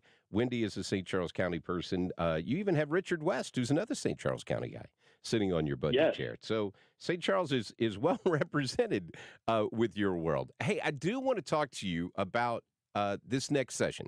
So I can't remember a time where I have seen more House members and more Senate members going into a session that have announced that they are running for a bigger office. And you got a lot of you guys who are running for statewide office or trying to run for bigger offices, in many cases against each other. We just had Phil Christofanelli on last hour, and Phil is running against for state senate against the guy who's the state rep right next to him, and Adam Schnelting. So that's going to be interesting. As you're going into this next session, what do you think are going to be the biggest challenges that the House in particular is going to be facing as you go into your senior season? Yeah, I think, again, you've got a very astute observation of the dynamics that are shaping up in Jefferson City. And first of all, yes, Wendy and Richard and Phil, those are all great members. You all from St. Charles send us great conservative Republican members to the Missouri House, and I'm very appreciative of that. Thank you. As someone that works with people from across the state, I feel like there are a lot of parallels between St. Charles County and where I'm from, Jasper County, Missouri. I would agree. And like I say, yeah, we've got deep Republican roots, and our members reflect those values, and so those folks are great, and I really appreciate working with them. But yeah, the political cloud hanging over the next session is one that's going to be challenging, and it can create a variety of difficult scenarios. But I think generally speaking, Mike, it actually kind of pulls the legislature to the right, because Missouri is a red state, well established at this point, as you know. And when it comes to the political season, the legislators and folks that are running for office are inclined to gravitate towards the right side of the political spectrum and live up to those conservative principles that they promise on the campaign trail or are promising for future elections. And so I think it actually has a gravitational pull to the right side of the political spectrum that I think is actually good for conservative Republicans in the state of Missouri. They are going to get more of what they've asked for. Now, sometimes that can also lead to dysfunction within the legislature, people playing politics, putting that over their official duties. But I'm hopeful that we can all be adults next session and understand that we do have some things we need to get done. Primarily, that is passing the state budget to keep the state government up and running for another year. And there are some legislative need. There are some issues that need to be worked on in the legislature next year, and I think we will make time to do that, and hopefully everybody can get along well enough to get some things done next year. But it is going to be a very political environment, to be sure. So you've been dealing with the budget for a long time, and you have a lot of knowledge as to how this works. And I think a lot of people in Missouri are curious about the budget process. And Senator Eigel is fond of pointing out the fact that he says the state of Missouri doesn't have a revenue problem. We have a spending problem. But is the budget, was it $51 billion? Is that correct? It was a little north of 50. Yeah, it was less than 51. It was between 50 and 51 billion all in. That's federal and state funds that are appropriated to the state budget. So I'm old enough to remember when that used to be a lot of money. How much longer are we going to have those federal funds? Because if I remember correctly, and I appreciate the education, if you're willing to share with me right now, we got a lot of, and I want to guess it was somewhere, and I don't know this, somewhere in the neighborhood of $20 billion from federal that came in on the expansion. Is that true? Like, how did we end up north of $50 billion is a much better way to ask that question, Cody. Yeah, I appreciate the question. And it is those are big numbers we're talking about. 50 billion with a B, that's a whole lot of money. And Missouri has seen the same situation that all the other states have seen with the pandemic as it unfolded. Congress and their infinite wisdom started to send billions of dollars out to the states, and certainly their reckless fiscal policy has had dramatic consequence on the state or the state and the nation's economies. We see inflation, and certainly I'm not supportive of them continuing to print money and send it to the states for various purposes. But Missouri, along with all other red states and I guess every other state in the union for that matter, was placed in a situation where we could either receive these federal funds and try to leverage them in our respective states or send them back to Washington, D.C. to be divided up between other states that would certainly take that money and spend it within their respective states. So we could take that money and put it to good use, at least to the best of our ability, or we could send it back and let it go to California and New York and Illinois and those types of places that we know are not as well situated financially as Missouri is, and they would be desperate to take any federal government money that they can get. So the big job that we've had over the last several years is taking those dollars, whether or not we should have them in the state and whether or not we should appropriate them in the federal through the state's budget, and leveraging them as best we can and investing. And to me, that means investing in infrastructure, trying to find ways to invest that money that will pay dividends for generations to come. Transportation infrastructure, healthcare infrastructure, education infrastructure, broadband, all of those things. We've been able to make historic investments in each of those categories that I think will really pay dividends for years to come. And the name of the game has been to put that federal money to highest and best use. And as we'll see that money start to roll off of the state budget will contract once again and get back down to a more manageable, reasonable number. But it's important for your listeners to know the Missouri budget has always been balanced. We have a balanced budget requirement in the state of Missouri. Thank God for that. We don't deficit spend like the federal government does or the state of Illinois does.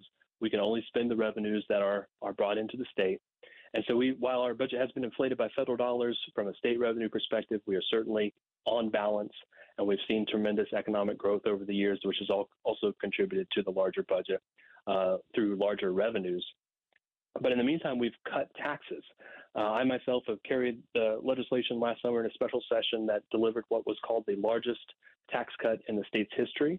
And that's probably the crowning achievement of my legislative career that will ultimately save taxpayers over $1 billion, billion with a B, once it's fully implemented, and cut specifically their Missouri income tax. And so Republicans in Missouri have cut taxes by hundreds of millions of dollars over the course of the last several years, despite the influx of federal money that we're seeing that has kind of bloated our state budget. So it's kind of two stories there, and it's a lot to unpack. I appreciate the opportunity to explain it, Mike. And I will say, anybody that's interested in learning more about our process, go to house.mo.gov.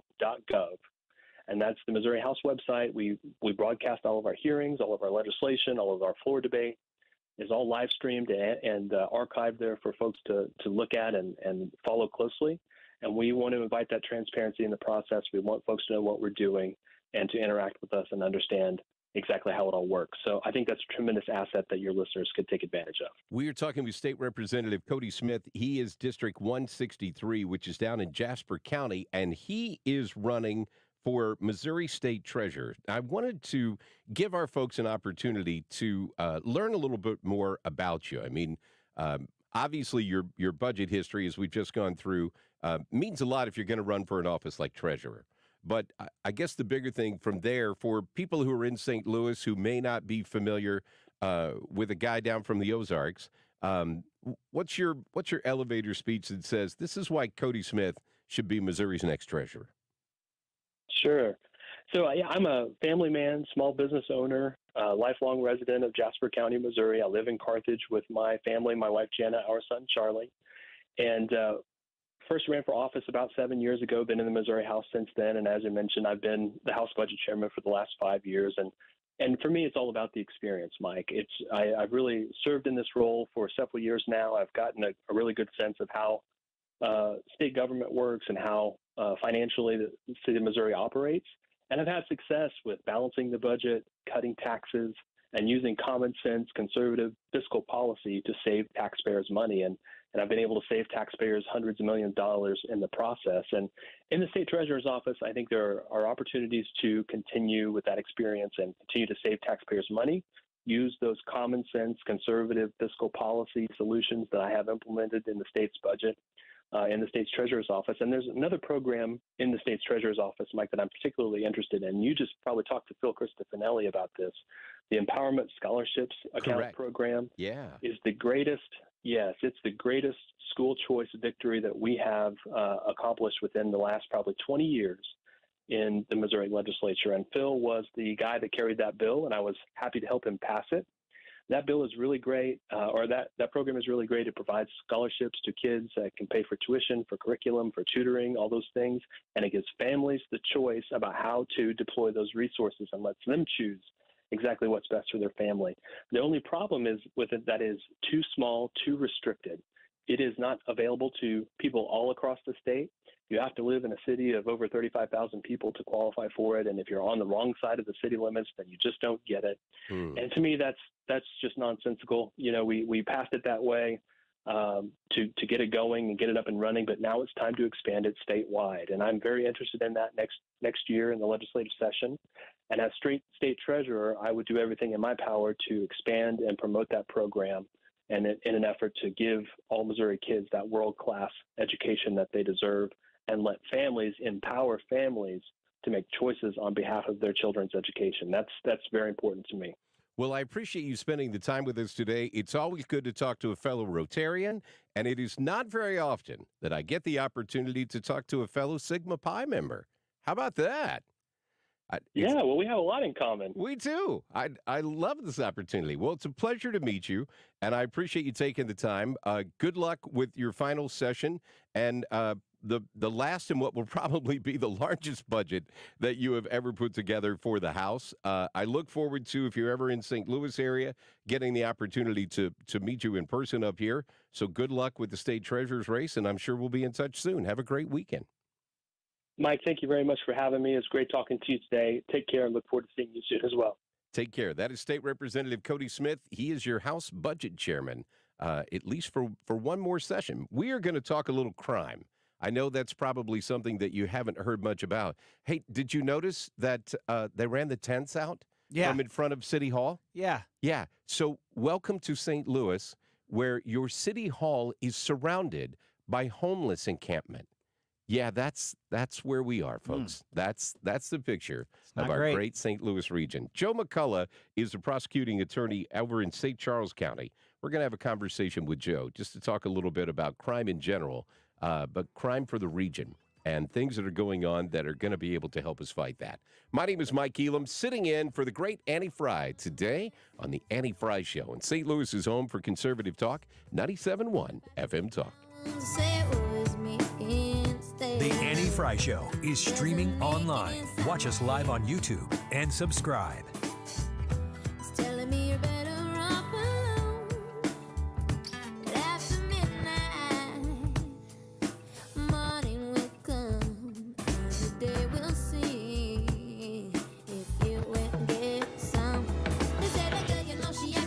Special alert to all Americans who own a vehicle with less than 200,000 miles with an auto warranty about to expire or with no warranty coverage at all. Due to a decline in the economy, CarShield is announcing a low-cost month-to-month vehicle protection plan that is now available to the public to save any driver out-of-pocket expenses on future auto repairs. Call now to find out how you can pay almost nothing for covered auto repairs. Yes, you heard that correctly. Pay almost nothing for covered auto repairs. An open phone line has been established for all drivers to call for a free quick quote. Call 800-652-5241 now. Drivers who are covered will not have to pay for covered repairs again. This protection plan is at an all-time low. Additionally, drivers who activate this vehicle protection today will also receive free roadside assistance, free towing, and car rental options at no additional cost. Call us for your free quick quote today. 800-652-5241. That's 800-652-5241. What do you have to lose? Call 800-652-5241. Again, 800-652-5241. If you're hiring, it can feel like you're trying to find a needle in a haystack. You can hope the right person comes along, or you can just use ZipRecruiter. And now you can try it for free at ZipRecruiter.com/radio. In fact, ZipRecruiter has helped a lot of business owners find their needle in a haystack, like Marco, President of Operations at Telly Tires and Auto Centers. Because Telly Tires has grown a lot in the last few years, Marco needed to hire everyone from a receptionist to a store manager to a head mechanic. ZipRecruiter helps me find all the right people, even the most difficult jobs to fill. ZipRecruiter helps me keep my business running. Take it from Marco and millions of other businesses who've used ZipRecruiter. ZipRecruiter can help you find the needle in the haystack.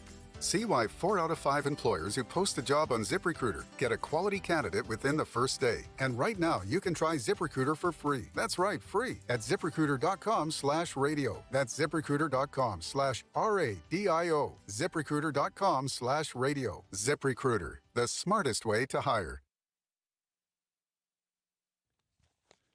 Hey, the YouTube live chat poll today is, if RFK runs as a third-party candidate, which party would it hurt the most? Would it hurt Republicans or would it hurt Democrats? Jump on the Annie Frey YouTube page and weigh in, cast your vote. Tell us why you voted the way you voted. We want to know.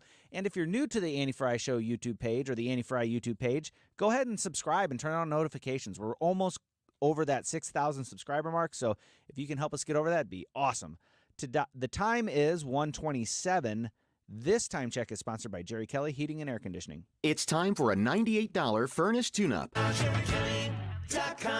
The Mark Reardon Show. We're going to rumble and mix it up on the Reardon Roundtable on Friday afternoon. Jane Duker on the panel, State Rep Steve Butts, GOP political strategist David Barklage. Join us starting at 3. Weekdays from 3 to 6. St. Louis is home for conservative talk.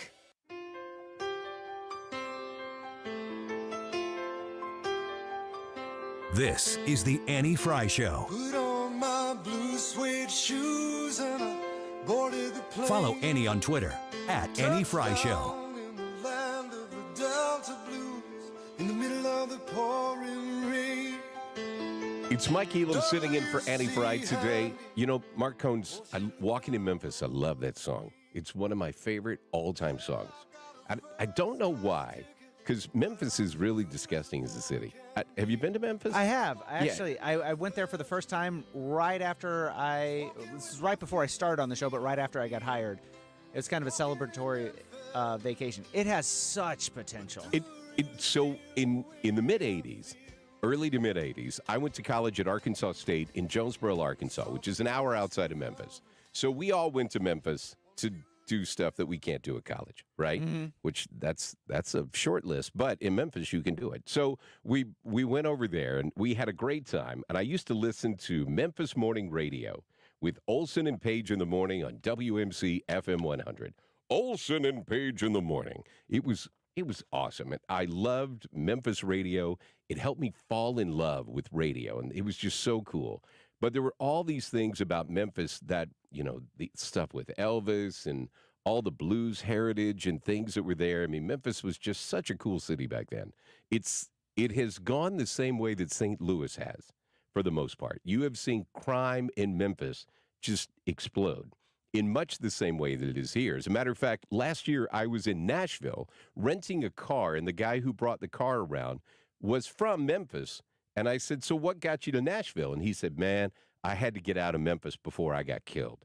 He said, I've lost too many friends who've been shot, and it was time to get the hell out of Memphis. And I said, I completely understand. So it's sad when you see a great city like Memphis, when you have a great city like St. Louis that just goes in the wrong direction. And once crime gets going, it is so hard to right that ship. It is really hard to turn it around, especially if you don't have the right people in place to stop that from going down that track. I am very excited that once Tim Lomar left the prosecuting attorney's office in St. Charles County, Steve Elam, in his infinite wisdom, was great enough to go find Joe McCulloch and bring Joe McCulloch to be the prosecuting attorney in St. Charles County. And he is joining us today on the Annie Frey Show. Joe, how are you, sir? I am very well, Michael, and thank you for that introduction. It's great to be here. You're a guy, for people who don't know, I mean, they may know about your brother and his long history in St. Louis County, but, you've seen crime from the street level. I mean, growing up with your dad being a police officer and your dad being killed when you were younger, but you still became a police officer, and you were on the streets, and you were on the front line and doing that, and then you went to law school, and then you became an attorney, and you're in the right job at the right time, it feels like, for St. Charles County, and I hope it feels that way for you. It certainly does. This is a position that I always wanted once I decided to lead the police department back in 1998. And so when the opportunity presented itself here a few months ago, I jumped at the chance, and I was fortunate enough that Mr. Elam decided that I was the man for the job at the time. Well, I appreciate the fact that you're in the job right now, and I want to talk to you a little bit, just kind of like what we were just talking about in leading into you, crime is one of those kind of things that will destroy your community. And if you don't have people who have a will to stop it, it won't stop on its own. That's a wheel that once it gets momentum and it gets rolling, it just goes in the wrong direction. But I saw you speak yesterday. It was yesterday, right, that we were at lunch? It was, sir. I'm telling you, Joe, sometimes my days just run together, brother, and I'll lose a day or two here by things rolling around. That's what happens when you have 4 jobs. You got to focus sometimes on what day are we looking at. But you were talking a little bit about the fact you have some insight into the circuit attorney's office, and obviously Kim Gardner going away, but we have a new person in the circuit attorney's office. I'm curious, from your perspective, how do you feel about the odds of that office working with the new police chief and things turning around in the city of St. Louis? I'm extremely encouraged by it. I've had the opportunity to meet Gabe Gore on a couple of occasions. We offered him assistance from our office, and in fact, one of my assistant prosecutors who was coincidentally down at the circuit attorney's office when I was a police officer down in the city of St. Louis. So we've known each other for quite some time. She was a first assistant under, I believe, Jennifer Joyce, and so she went back down there to help Mr. Gore line up his office with regards to the administrative personnel that he needed. And I think if you've paid any attention, he just made a great hire with another gentleman that used to be on the Supreme Court, George Draper. Once again, I knew George Draper when he was a new circuit attorney down there, and I was a police officer, and we worked many cases together. So he is getting, and George is going to be the training prosecutor for new hirees and stuff like that. So he's a guy that knows a lot. He's been on the Supreme Court, and Gabe is bringing back some of the prosecutors that have been there for a long time that had to leave under Gardner for one reason or another. And I think it's going to be back. You always hear those things that, it took 6 years to get here. It's not going to get fixed tomorrow. And it's not going to get fixed tomorrow, but it's going to get fixed a whole lot quicker than I think people imagined that it was. And it's well on its way now, as I think you can see from cases that are going through the process and things that we're reading in the paper and that. So it's a great pick, and I hope that Mr. Gore sticks around and runs for re-election, because that will just continue to have a great presence in the city. Talking with Joe McCulloch, who is the St. Charles County prosecutor, and I know you haven't been in the office that long. How long have you actually been in there now? Time flies for me. I started May 1st. May 1st, okay. So as I'm sure you're starting, and I know you know a lot of these folks already, just from your great networking history and the great career that you've had. But as you look at prosecutors around the region, around the state, what is the big thing that you guys are facing as an office in general? What's the biggest thing that prosecuting attorneys are facing around the state? I think it's somewhat twofold. One is just the influx of cases that have come in over the years. We had what I don't want to call it a down year, but from 2020 with the COVID, we all know how that affected everything. But 2021, our caseload went up 41%. So we issued over 5,000 cases that needed to be prosecuted criminally. And then this year, or in 2022, we were up again to 5,700 cases, and we're on a rise again this year. So having the personnel to handle those things, we're in the process of hiring a couple of attorneys. One of my attorneys was just selected by the governor to be a judge over in St. Louis County. So we have to replace him. And when you lose personnel like that, with his experience and with his knowledge and, knowing the legal nuances that he knew and stuff like that, that's a great loss to the office. So we're looking to replace him. And we have another opening that we're also looking to replace. And I think like any other job out there, finding people, whether it be attorneys or support staff, to come in and help is just hard these days to find the individuals to do that. One of the things that you pointed out yesterday in the speech you were giving, and I thought it's very interesting. We talk about violent crime a lot in the city of St. Louis, but you were talking about 90% of the car break-ins and car thefts that happen out in St. Charles County is because people just didn't lock their doors. So I guess they feel a sense of security in St. Charles County. But you were very funny in the standpoint of, if you folks would just lock your doors, you'd stop a lot of crime that's happening out there. You would stop a lot of crime, and I was just reviewing some of it today with basically that same circumstances, if you would. So that's a statistic, Mike, that we came up with. We before my time here, a crime task force was started by the St. Charles County Police Department, along with the, I believe it's 8 other municipalities out here, and they saturated an area, a couple of times a month. And one of the things that we're finding by the arrests that we're making and the investigations that are being conducted is, like you said, 90% of the auto thefts, 90% of the car break-ins where people are stealing money, a little bit of money, or they're stealing a purse or a computer, are from cars that are unlocked. You see on the news all the time, caught on Ring doorbells, where people are just walking neighborhoods, pulling on door handles, and if those door handles are locked, they move on to the next car. And so when we found out the statistic was 90%, that just blew my mind, and it's just real simple. You can lock your car, and chances are they'll pull the handle and they'll move on to the next person. They're not breaking out windows. They're not jimmying locks. Years ago when I was a police officer, they would find a way to break into your car through your door lock, or they'd be able to reach down with something called a Slim Jim and undo your locks. Can't do that anymore. So locking your door will stop, it appears, by statistics, 90% of the car break-ins out here. Well, that would be a nice change. If it's funny, I've heard Chief Frey, the St. Charles County police chief, talk about the fact, if you just lock your door and put your garage door down, we stop an awful lot of crime in St. Charles County. And I guess St. Charles County is blessed if that's the type of crime that you see the most of, right? So that's a good thing. But there's other crime that, as much as we don't like to talk about it happening, but how do you determine what you're going to charge and what you're not going to? I mean, one of the things you talked about yesterday that I appreciated is there are the folks who are the really bad people, and then there are some folks who just made a bad decision. And that's really got to be tough for prosecutors to differentiate from time to time. It is, as I kind of talked about, and of course I have a chief warrant officer that does a very good job along with the people in her office. But the police officers are the initial contact with the general public, and they make the determination of whether a crime they believe was committed or not, and whether there's probable cause to make an arrest of an individual. They then prepare the reports. They send them down to our office with some suggested charges. And I'll say suggested charges because that doesn't mean that we have to issue the charges that they place against somebody.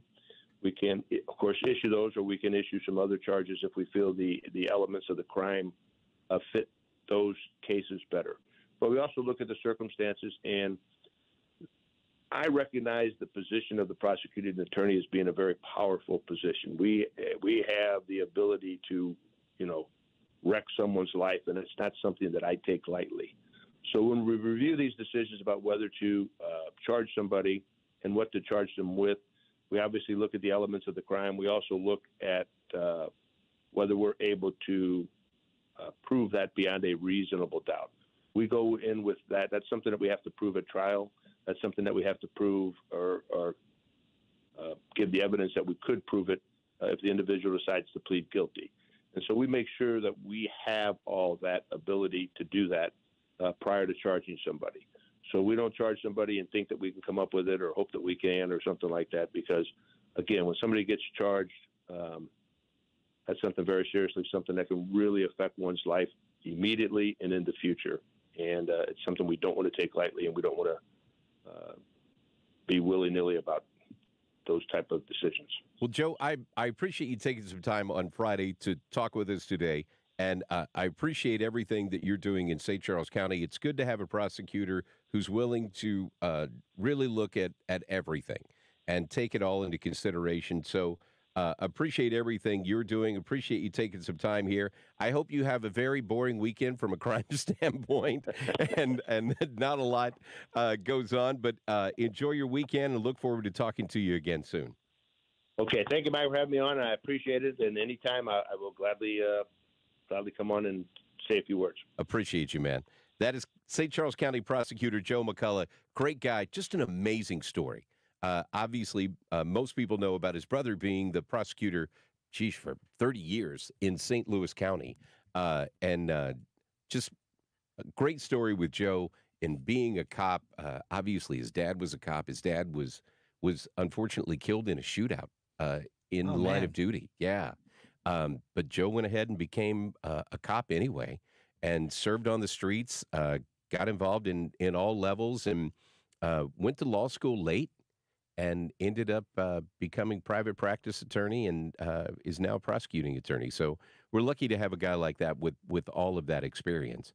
Another guy that we're lucky to have that has a ton of experience is Congressman Blaine Luetkemeyer.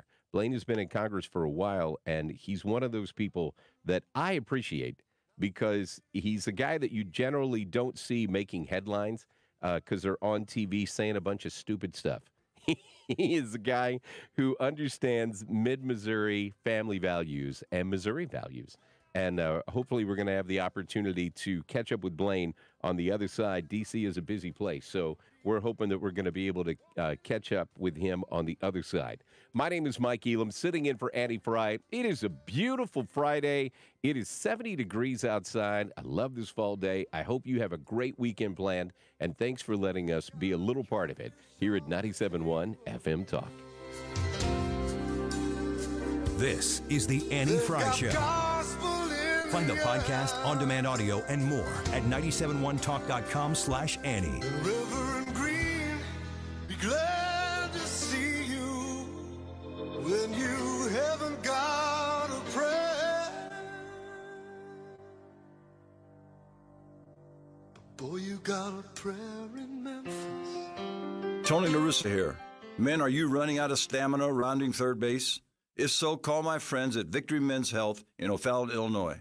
Scoring at home is important, just as important as crossing the plate with the winning run. VictoryMen'sHealth.com. Updating your home with James Hardie siding has never been more popular. With all the options available, you need a partner to ensure you maximize your investment. Siding Express is ready to refresh the appearance of your home or totally transform the look by installing Hardie shake, board and batten, lap siding, or a stone accent to make it your dream home again. Siding Express is an elite preferred James Hardie contractor. They also carry Anderson and Marvin windows and doors. Need ideas? Go to sidingexpress.com and schedule a free, no-obligation consultation today. sidingexpress.com. Jules on Hampton in St. Louis Hills is paying some of the highest prices on gold, silver, diamonds, semi-precious colored stones, and fine watches on site. Jules on Hampton is a premier jeweler with an exquisite selection of diamonds, semi-precious stone jewelry, and vintage watches. Their expert design team can restyle your jewelry to today's contemporary style. They also do jewelry and watch repair. Need extra cash? Jules on Hampton is paying some of the highest prices on gold, silver, diamonds, semi-precious colored stones, and fine watches. Bring your collectibles and clocks, sports memorabilia, and figurines too. Jules on Hampton, 4506 Hampton, just 3 blocks south of Chippewa. Call them at 314-752-5000. That's 314-752-5000. So if you need some extra cash, looking for that one-of-a-kind piece, make Jules on Hampton your first stop. Jules on Hampton in St. Louis Hills. You want to retire soon, but everyone keeps telling you to wait until you're 65. After all, that's the age that you qualify for Medicare and you're close to full retirement age. I'm Marvin Mitchell, president of Compass Retirement Solutions. In my new book, Retire Early, the 9 critical decisions when retiring before 65, I discuss proper planning to help make early retirement possible. When to take Social Security, what to do with your 401k, health care, how to maximize retirement income, and much more. Get a complimentary copy of Retire Early by calling 1-800-743-8510. That's 1-800-743-8510. Can you retire early? Call 1-800-743-8510 for your copy of Retire Early, the 9 critical decisions when retiring before 65. Investments and services offered through Compass Retirement Group, a registered investment advisory in Missouri and Illinois. Compass Retirement Solutions is not affiliated with the U.S. government or any governmental agency. You're listening to the Annie Frey Show live from the Air Comfort Service Heating, Cooling, and Insulation Studio. Air Comfort Service is proud to support Greater St. Louis Honor Flight. Sign your veteran up for the Honor Flight today at gsLhonorflight.org. And for heating services, visit aircomfortservice.com. Thought-provoking talk. You're listening to 97.1 FM Talk. Your home for conservative talk. On the air for over 20 years. This is the Annie Frey Show. You know, one of the things I'm always amazed about whenever I get to fill in and do these shows is how fast 3 hours goes. I just can't believe it. We've had Jay Ashcroft on today, Phil Christofanelli, Cody Smith, Joe McCulloch. Everybody has just had a lot to say today. There's tons of stuff that's going on, but there's probably no place that has more going on than in Washington, D.C., and we are very honored to have my favorite Congressman Blaine Luetkemeyer, who is on the line with us. Congressman, how are you, sir? I'm well, Mike. Good to be with you this afternoon. I appreciate the time. Hey, before I do anything else, I promised her, Krista Montgomery said to tell you hello. So I wanted to make sure that I got that out of the way right away. I saw Krista this morning at a morning coffee, and I said, hey, I'm going to have your boss on the radio with me today. And she goes, please tell him that I said hello. I said, well, I'm sure you never talked to him. It's good to know she showed up for work today. My God, that's important. She's out there working for you, man, in St. Charles County. So that's a great deal. Thank you. Hey, I really appreciate you taking the time. I know your schedule is crazy with everything that's going on, but I have to know your perspective. As I sat and watched everything happening on TV the other day, with the vote to get rid of the speaker, what was it like to sit in that chamber, and what was it like to just kind of see that go on? Well, it was very frustrating from the standpoint that you had 8 people who were able to side with the Democrats to overthrow a speaker who was supported by 96% of his own party. This is unprecedented. To allow that to happen is, quite frankly, a disgrace.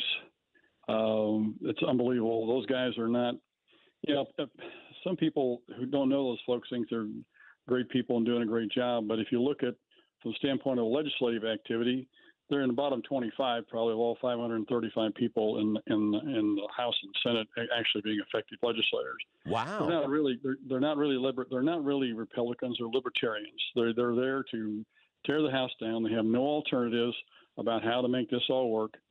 The week before, 2 weeks before, all of the last couple of weeks here, we've been going back and forth with meeting after meeting, hour after hour, trying to get these appropriations bills put together.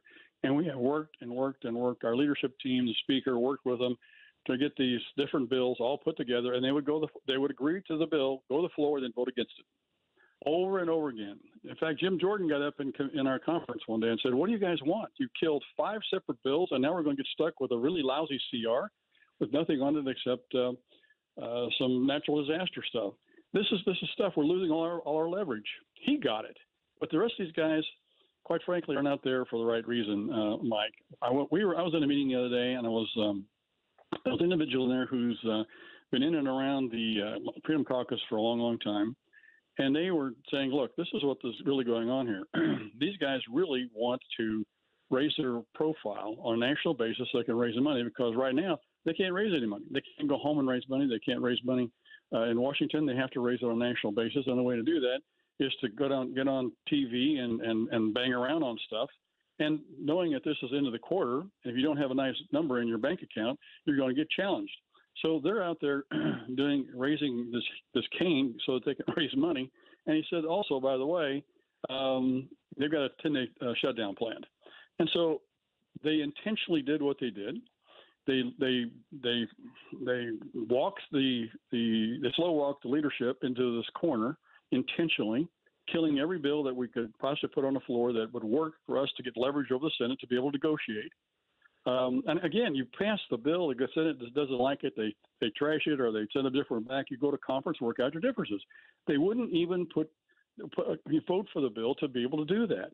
And they turned around and tripped 30% of the ag bill down, just absolutely killing the ag bill. All the ag district folks in the country were upset about it.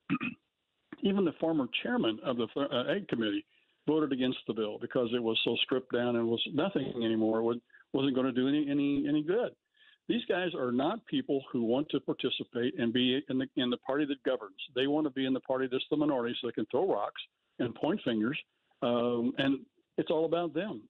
I mean, if you could have seen and been in the chamber whenever we had the vote back in January for the speaker, they would stand on the floor, raise hell about what was going on, walk out the back door, and behind the back door of the chamber is a bank of TV cameras and microphones, and walk right in front of those microphones and then go in there and make themselves the news bite for the evening news or the Hannity show for the night.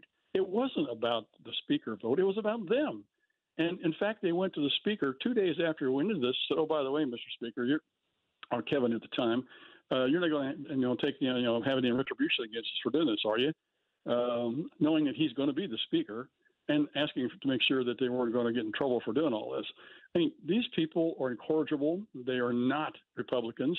They are there for themselves for all the wrong reasons, and yet they have this little bitty group of them that because our margin is so slim, we can't govern unless we have some of their votes. And in this situation, they couldn't even get the votes to unseat McCarthy unless they went to the Democrats, which is exactly what they did. So they teamed up with the Democrats, and they actually vote with them most of the time. So you tell me they're Republicans. Wow. As you can tell, I'm kind of exercised about this. This should not happen. These people are not there for the right reason. They are not conservatives. They vote all the time with the Democrats. They hide behind this conservative cloak of whatever, and they are not conservatives, let me tell you. You know, it's interesting that we've come to, I guess it's the new video age of where we live these days. And you see it on both sides with different factions on both sides, where they figured out, if I can say the most outrageous things and I can have the most outrageous behavior, I'm going to be on TV or I'm going to get headlines. And this is what they do. I mean, I could not believe the gall of Matt Gaetz to be fundraising in the middle of this. So you're in the middle of it, and then I saw where they were talking about in the speeches, like, I just got a text that he's fundraising right now and saying, join me on this. But it speaks to what you're saying is they can't fundraise in their district. They've got to go find people who like the bomb throwers and say, keep throwing those bombs, keep holding all those rhinos accountable. But more times than not, they're the ones that aren't doing the work. And I think I wasn't joking when I said you're my favorite congressman, and you've been that way for a couple of reasons. Number one, every time you come to the district, you're always very open, and I can't tell you how many times you've made yourself available to community groups like the Chamber of Commerce and things like that, and you're just straight honest about this is how this goes. But you're also a guy who rolls up his sleeves and gets the work done. And so many times, people are willing to say to our elected officials, you work for me. But then they don't want to elect people who are willing to do the work. But you've got a lot of work that's ahead of you. How do you see this speaker thing playing out? Because at the end of the day, the clock is ticking on this continuing resolution, and you're going to have to get those other bills done. Well, thank you for the kind comments, Mike. But yeah, you're exactly right. We've got a lot of work to do and not much time to do it. What we can do is pass our bill if we can get everybody together. Again, we've had like 5 of these things lined up, and they killed every conservative bill we had last week so it could go and force the speaker's hand and pass a really lousy continuing resolution. And now we're stuck with the situation we got. And so, yeah, we're going to have to figure out if we can get these rest of these appropriations bills done. We just need to pass them, get to the Senate, and then have the Senate either up or down them, and we always go to conference on them. And there's enough time to do that if we do our job. But if you listen to the comment I just made about from the individual who has been in and around the Freedom Caucus for a long, long time, it's obvious they don't want that to happen. They want another meltdown here in 45 days. And I think from there they want to go to the end of the year. And at the end of the year, if you remember, in the debt limit bill, there's a provision there that said if you haven't got all appropriations bill done by the end of the calendar year, which is 12/31, our fiscal year is September 30, but our calendar year is 12/31. If they're not done by the end of the calendar year, the budget gets all the bills get except defense gets cut by 1%. And it doesn't cut Social Security and Medicare; it just cuts the other discretionary part, which that's a whole other story. If you want me to get into that, I can explain a lot of the problems with that. But really, we're trying to play here with about 27% of the budget or less and trying to balance the thing on that. You can't balance it unless you go in and start doing stuff with Medicare and Social Security and interest on the debt. You can't do anything with that. And then there's another whole story. If you'd like me to elaborate on it, we're in deep trouble with that because of the way we're conducting ourselves. So we already had our debt downgraded once, and we're probably going to get it downgraded by the other 2 agencies shortly. But anyway, again, that's another story. But to answer your question, we're looking and staring at the wall here, not just in 40 days here. We're looking at another problem at the end of the year. Mark my words. Well, I've only got about 20 seconds here, so enough for me to thank you and encourage you. If we could find a longer window, I love sitting down and just talking to you and picking your brain. Again, you're very open. You're very honest about everything. I appreciate you and what you do. I wish you the very best next week because I know you're going to have a big battle go on next week. So thank you very much for all you do, and I really appreciate you making the time to be with us today. Always a pleasure, Mike. Just give me a holler. Thanks a bunch. Take care. You got it. Congressman Blaine Luetkemeyer from Missouri's 3rd District. We are going to talk to Grady Trimble from Fox News on the other side of this break on 97.1 FM Talk. Rhino Shield is far superior to even the best traditional exterior house paint. Rhino Shield is 8 to 10 times thicker than paint and comes with a 25-year transferable warranty. Rhino Shield is the only ceramic coating company that has been chosen by Disney, This Old House, and 3 times on HGTV's Curb Appeal, where every episode is concentrated on unpainted brick, bonds and seals to stucco, wood, hardy, block, color lock, masonite, and more. No better product for those steel aluminum-sided homes that have become, chalky and tired looking. We coat sloped and flat roofs to extend their lives too. After 15 years, we've got a great reputation and a superior product. As long as it's affordable, why wouldn't you do it? Before you make the costly mistake of painting with traditional paint, you'd be best served to call Rhino Shield today. We are the experts and our evaluations are free. 877-25-RHINO or 877-25rhino.com. Tell them, ladies. No paint, don't Rhino. Go Rhino Shield. Never paint your house again. Rhino Shield. The IRS definitely ramped up operations since the pandemic slowed them down, and activity only increases from here. Hi, this is Lance Story with the Lance Story Law Firm. If you're currently under audit or you haven't paid your taxes in the past, now's the time to call the Lance Story Law Firm. The IRS has a published Taxpayer Bill of Rights, which says you have the right to retain legal representation, because IRS problems are legal problems, and the Lance Story Law Firm focuses specifically on addressing IRS issues for our clients. It's all we do. We get out in front of the IRS, devise the best resolution plan, and work to make sure you're able to take advantage of every program you're qualified to receive. So before you send money to some out-of-town, high-pressure company, call the Lance Story Law Firm. We're local, located right here in St. Louis, or visit Lance, DRURYlaw.com to schedule your free consultation with your local tax resolution law firm, the Lance Story Law Firm, 314-238-7360. The choice of a lawyer is an important decision and should not be based solely upon advertisements. KFTK FM Florissant. From the Under Law Injury Lawyers, GetJim.com studio. 97.1 FM Talk. Always live on the free Odyssey app.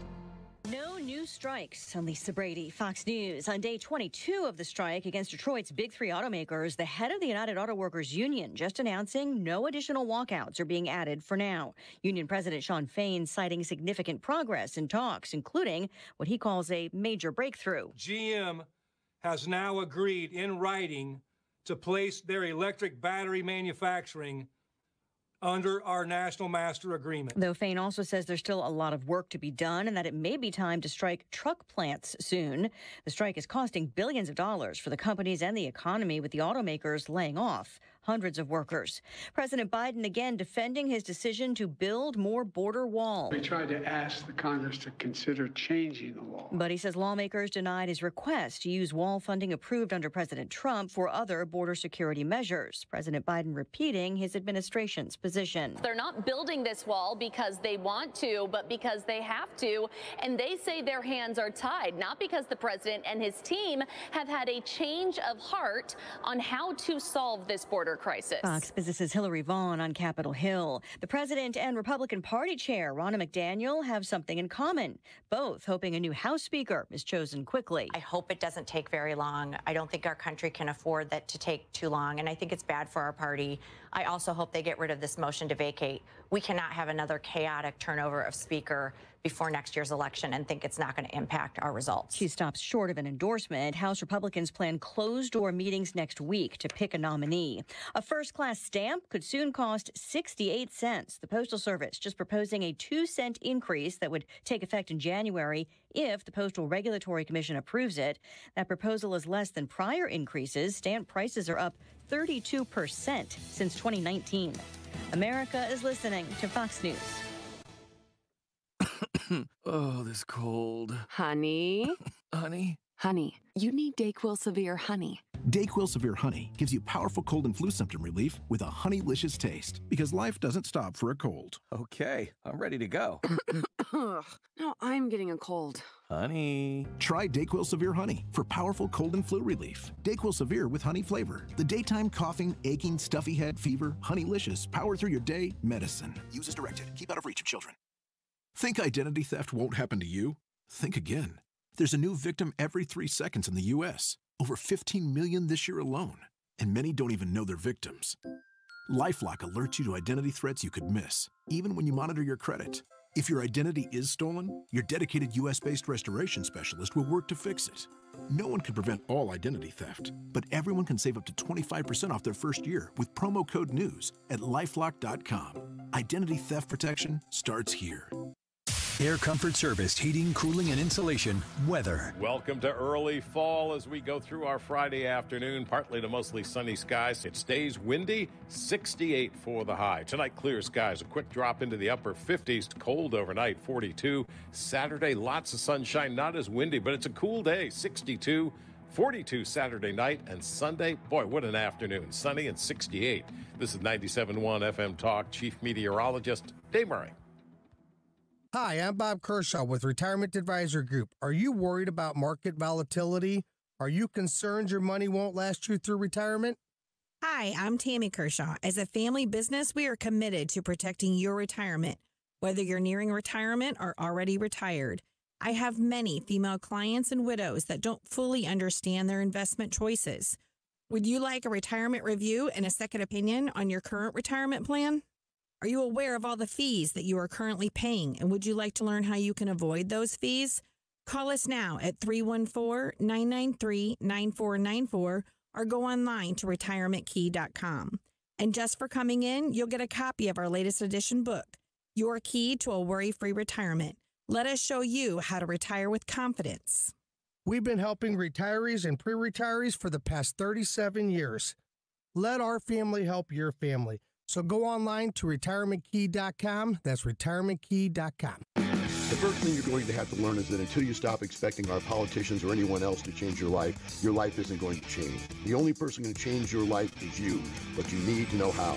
Want to learn how? Meet Del Wamsley's Lifestyles Unlimited team and get your map to retirement in 5 years or less. Saturday and Sunday, November 4th and 5th, Doubletree by Hilton, St. Louis. Go to GiveMeTotalFreedom.com. That's GiveMeTotalFreedom.com. Limited seating, unlimited potential. Register now at GiveMeTotalFreedom.com. Exergen thermometers are a top choice of medical professionals at highly ranked hospitals across the U.S. Accuracy matters, so make Exergen the chosen thermometer for your home and family. Available at Walmart and other participating retailers. Learn more at Exergen.com. Join us at Odyssey as we all do our one thing. Together millions of things for our planet. After Halloween, your used jack-o'-lantern and other gourds are great additions to any compost pile. When we each share our one thing, it becomes a million things for our planet. What's your one thing? This is where real local and national accountability happens.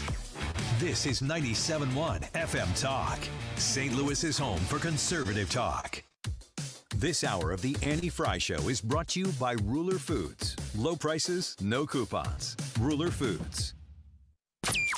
That is exactly what I needed to hear. Thank God someone here knows what they're talking about. That's us.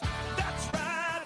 Gotta love this American ride. All right, you need to take the time and get the full picture.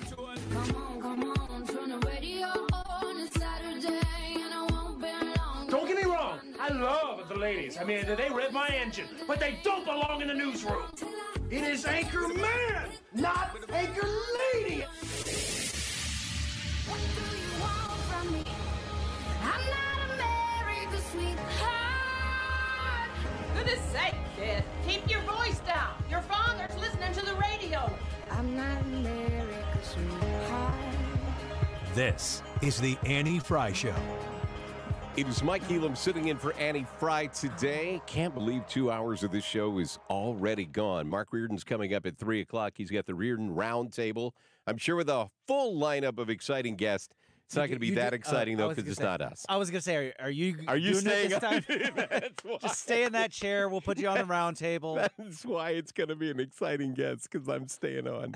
No, that is not what's happening today. But I'm sure he's got a great roundtable, as always. See if we can get Mark in here before the end of the hour and A little find behind out. the scenes. Fred's been on vacation, so Abby has been killing it. Hey! So it's always awesome to see. Fred Jr. Yeah. You know? Fred has big shoes to fill.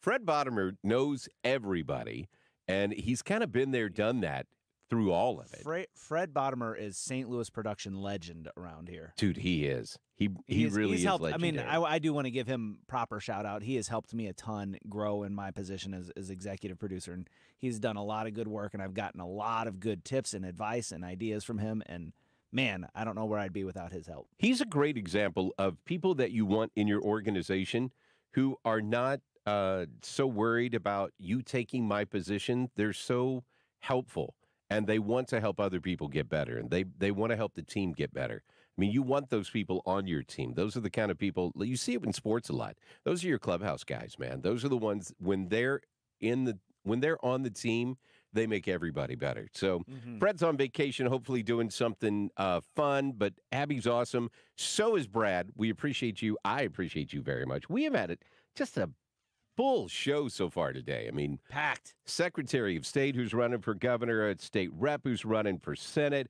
another state rep who's running for state treasurer, prosecuting attorney, Congressman Luetkemeyer joining us from Washington, D.C., and talking about all the behind-the-scenes stuff.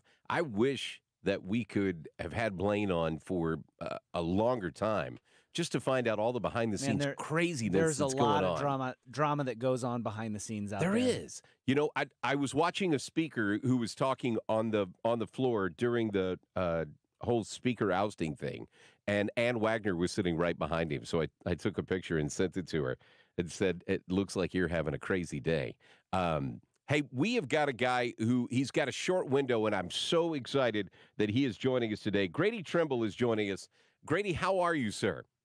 I'm good. Good to be with you, Mike. Man, I appreciate you. I know you have a short window, so I love the fact that you made some time for us today. You are always in the thick of everything. Every time I see you, either hear you on the radio or see you on TV, you must just wear out a passport. Like you are all over the place in the middle of everything. We are. I feel like Michigan is my second home at this point, covering the strikes lately. We definitely rack up some airline miles. Well, the strike obviously is very close to us here in the St. Louis area because we have the Wentzville GM plant that is shut down. That is part of this strike. So you're up in Michigan right now, correct? Right. I am in Wayne, Michigan, outside of Detroit. So tell me a little bit about the lay of the land. So here's a question that I have that I hope you can help a fill-in part-time guy make sense of, right? So we're talking about the three big automakers and the UAW, but are they negotiating separate deals with each of them, or is this one overall deal that they're all going to share at the end of the day? Yeah, exactly. So it's three separate contracts. So the auto workers have a contract with their employer. So that's going to be a challenge in this. And what we could see is one automaker reach an agreement with the union and maybe two others don't, or two do and one doesn't. That was the case actually back in 2019. A lot of people don't remember there was a big strike then as well against just General Motors. And that's because the union had reached an agreement with Ford, and it was Fiat Chrysler at the time. Now it's called Stellantis.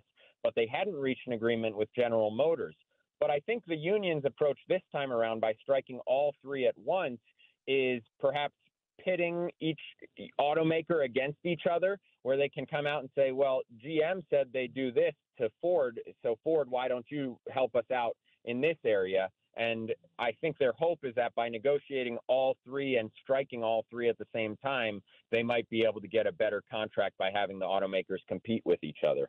So when you look at the big stumbling blocks or hurdles that they need to get over, I've heard talking about a 4-day work week, which I'm thinking they don't really expect that, do they? Like that's not real.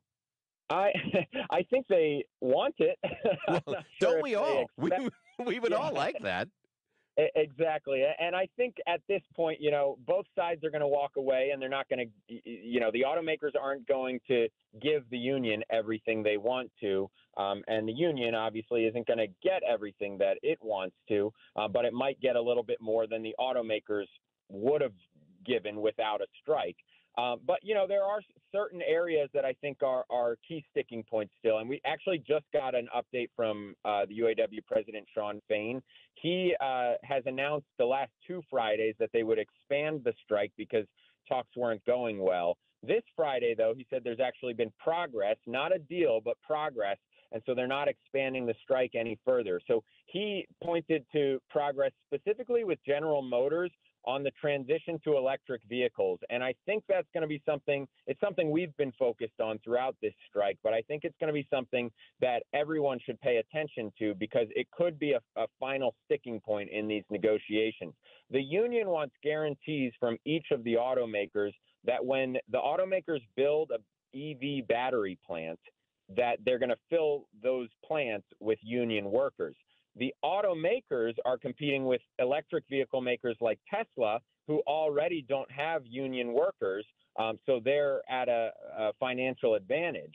And this announcement from the UAW president, he said that they've made progress with GM where they've made a commitment to include EV manufacturing as part of this contract agreement. In other words, EV manufacturing will be, union jobs. It's kind of unclear at this point if that means every single EV battery plant that they build in the future will be union or just, I believe, the one that they have right now.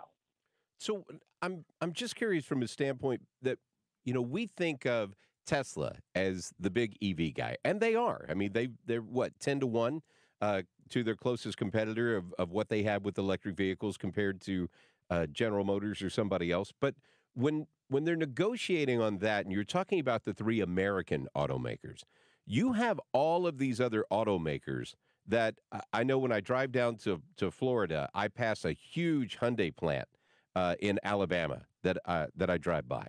So when you're looking at other automakers, they're not affected by this. Is that correct? Yeah, that's absolutely correct. Kia, Hyundai, those automakers they have plants in the United States, but they don't have union workers. And so they're able to build these vehicles, whether they're electric or gas powered, for a lot less from a labor perspective, or a labor standpoint. So that's one of the challenges that the union is facing, is that the automakers need to be competitive, not just with, the three of them, GM, Stellantis, and Ford. They have to be competitive with Hyundai and Kia and all of these other, Tesla, all these other automakers that don't use union workers to build their cars. And so that's going to be a big challenge for the union to convince the automakers.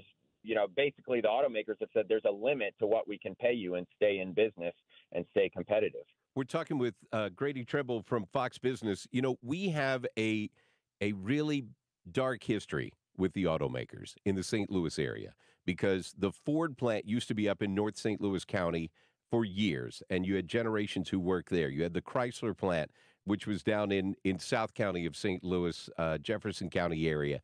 Both of those plants were closed, and they just decimated North County. They decimated the Fenton area with all of the losses. The Chrysler plant that they closed, they picked all those jobs up, and they had just spent, I think it was $500 million to retool that plant, and they moved it to Mexico and built a new $1 billion plant that they could build it down in Mexico. And from a business standpoint, I guess it was better from that standpoint. What is to stop these automakers from making a deal with the union and said, hey, we're going to go ahead and pay you that, but we're going to start phasing these jobs out and just moving them to Canada or moving them to Mexico?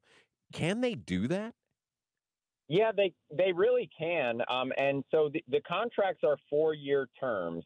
And so what the union does is every 4 years when they negotiate it, they try to get the guarantees that they can in that 4-year term. But there's nothing really to say that once this 4-year contract that they're negotiating right now, once they do reach a deal, there's nothing to say that once that's up, then they can start building plants in other places and staffing them with cheaper labor, for lack of a better term. The union workers, of course, have seen that happen if they've been with these companies for decades. You talk to them on the picket lines and they say, yeah, that's a concern we have because it's happened before. And it's certainly a concern with this transition to electric vehicles because they're worried that, that they're going to build EV battery plants in either non-union states, or they're going to build them overseas or in Mexico or somewhere else where the labor is less expensive. So what the union is going to try to do is get as much assurance as it can in this 4-year term that the jobs aren't going anywhere. So I know you don't have a crystal ball and you can't see the future, but you're more in the thick of this than anybody that I've had the opportunity to talk to. So when you're looking at this and all the different sources that you talk to, where do you see this going? How do you see this playing out? And I won't hold you to it, by the way. I'll try to answer the best I can because it's hard to say, because if you had asked me last Friday, I would have given you a different answer than I'm going to right now, because last Friday they escalated the strike. This Friday, the union said, okay, things are going better, so we're not going to escalate. I mean, what that points to is that there's momentum, there's progress. The talks are happening, and they're reaching agreements on some of the areas that had previously been sticking points. But it doesn't mean that they're close. So, the two sides could still be a week or 2 weeks away from a deal, and they really have to hash out the minute details of it, and that can really take some time. That being said, like I mentioned, there's been a lot of progress this week on key areas that have been sticking points in the previous weeks. So it's possible that one or more of the automakers reach a deal with the union within the next several days. But the bottom line is, the longer this lasts, the more it's going to cost not just the automakers, but the entire U.S. economy. Because remember, you have hundreds of suppliers who make parts for the automakers, and you have customers who are going to expect car repairs to take place at dealerships. And because they're striking at parts plants, they might not have the part that they need to fix your car. So the longer this lasts, certainly the deeper the impacts are going to be felt by everyday people like you and me, and also the suppliers who supply to the industry. And so nobody really wants that. The union, as much as they might say they're going to do this as long as it takes, they don't want to bleed these companies dry, or else they can't get a deal that's favorable to them. It's going to be really interesting to see how this plays out. As someone who has been on the picket line just about every day, I wish I could tell you exactly what's going to happen, but it's hard to say, because day to day, progress with one automaker becomes progress with another, and a setback with one. So it really is every minute something changes. Well, I know you need to run, so I really appreciate you making the time and checking in with us. Keep up the good fight, brother. We appreciate you getting in the middle of this and letting us know what's going on, and hope you have a very quiet weekend that you can enjoy yourself. I hope so, too. Thanks for having me. That is Grady Trimble from Fox Business. Man, that guy is always in the thick of everything. I can't imagine what his life's like, because these reporters, I see them just run all over the place. And sometimes, like, you'll see him in Michigan, and then a story pops up, and this guy's in Florida, and the next day he's out in Seattle. You're like, wow, you've got to be tired. Yeah. I'm tired just watching. Those guys go, go, go, go, go. We've had several of those Fox reporters on, and they just are in the middle. And like it's interesting too, because this is a little behind the scenes, and some of the radio nerds. But you're whenever you're booking them, you got to dance kind of around when they have to do hits on TV, or whenever, like when we have Chad Pergram on, it's like, okay, he's got to be in this area for this vote, or he's got an interview with this person, or this congressman's coming out to give a little like impromptu press conference. It's always moves. It's really impressive to watch these guys work, and then have that much information and be able to convey it in a way that is really easy to consume and understand. They're just consummate professionals over there. Chad Pergram, by the way, is a rock star. Oh, yeah, he is. The coverage that he had on the speaker stuff that was going on was amazing, because that was really a Robert's Rules of Order type crazy stuff that they had not had that vote since, what was it, 1910? Something like that, 1910, 1914, something like that. Like that was going to happen. A long flipping time ago. Like that was the threat with John Boehner. But he decided, I'm going to do what they're going to kick me out for. I'm going to do it, and then I'm going to step aside and just avoid the whole process. But Chad knows all of the history. Yep. He knows how all of those procedural things are going to work. And that's amazing, because I guarantee you 90% of the people who were in that chamber had no idea how procedurally this thing was going to play out, because no one who's alive had ever been through it. Right? So you've got all these things that we've had a lot of that the past few years, right? No one who's alive has ever been through this, whether it was a pandemic thing or whatever. So appreciate Grady making some time, checking in with us. We are going to talk about something that is non-political in this next break. And I don't know about you, but I can sure use some good news. And baseball season for the Cardinals, not good news. It's over. It's over. That's good news.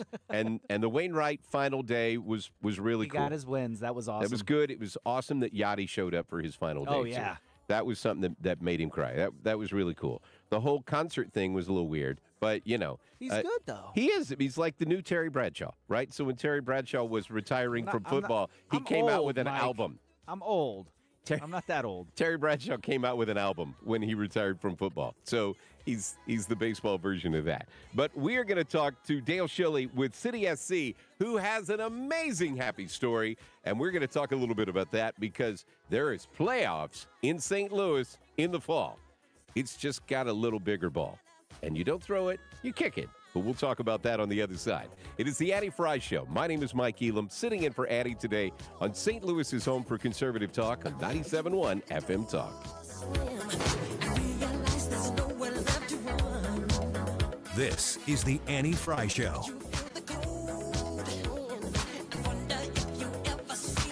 Follow Annie on Instagram at The Annie Fry Show.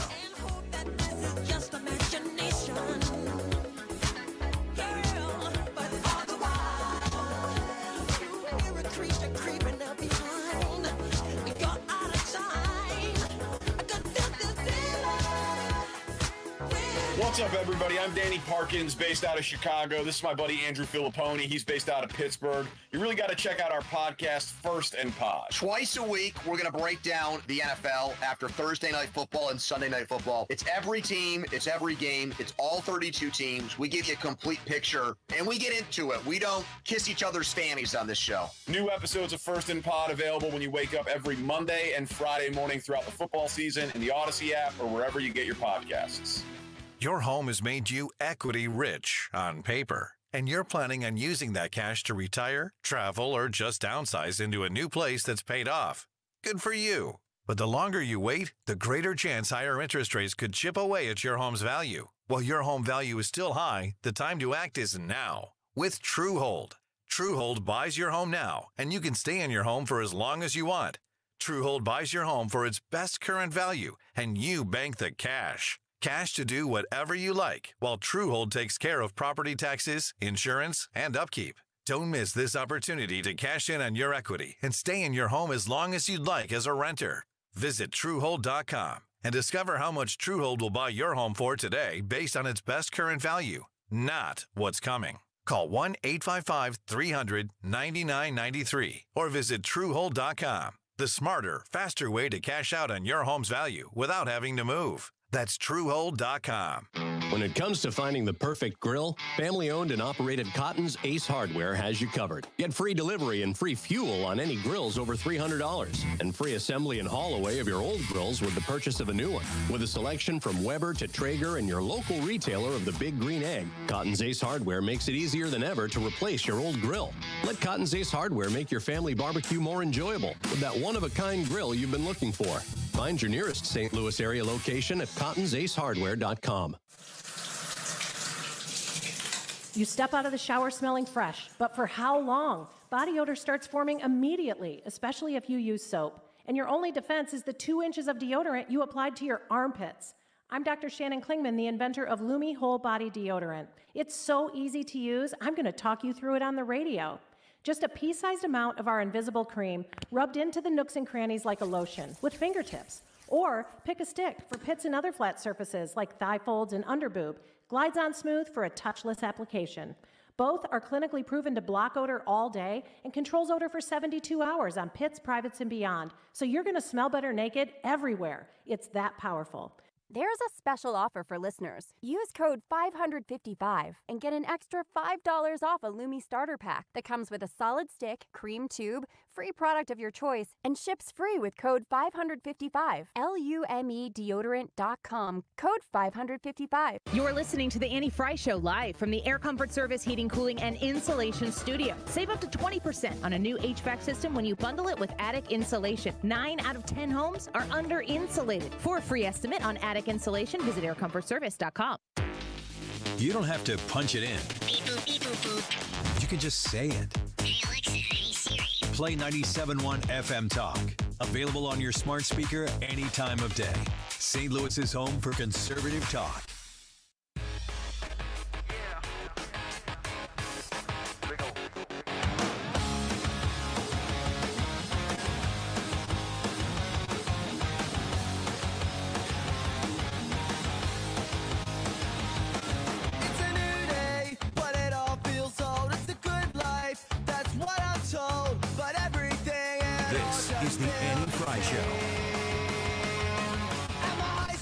So Annie has got the day off today. She's got the day off on Monday. My name is Mike Elam. I am sitting in today and appreciate you having the opportunity to be on your Friday calendar. And thanks for spending a little bit of time with us. Mark Reardon's going to join us in a little bit, talk a little bit about the Reardon Roundtable and what he's got coming up on the award-winning Mark Reardon Show. But we want to talk about something, and Ethan's going to come join us, and Brad's here with us.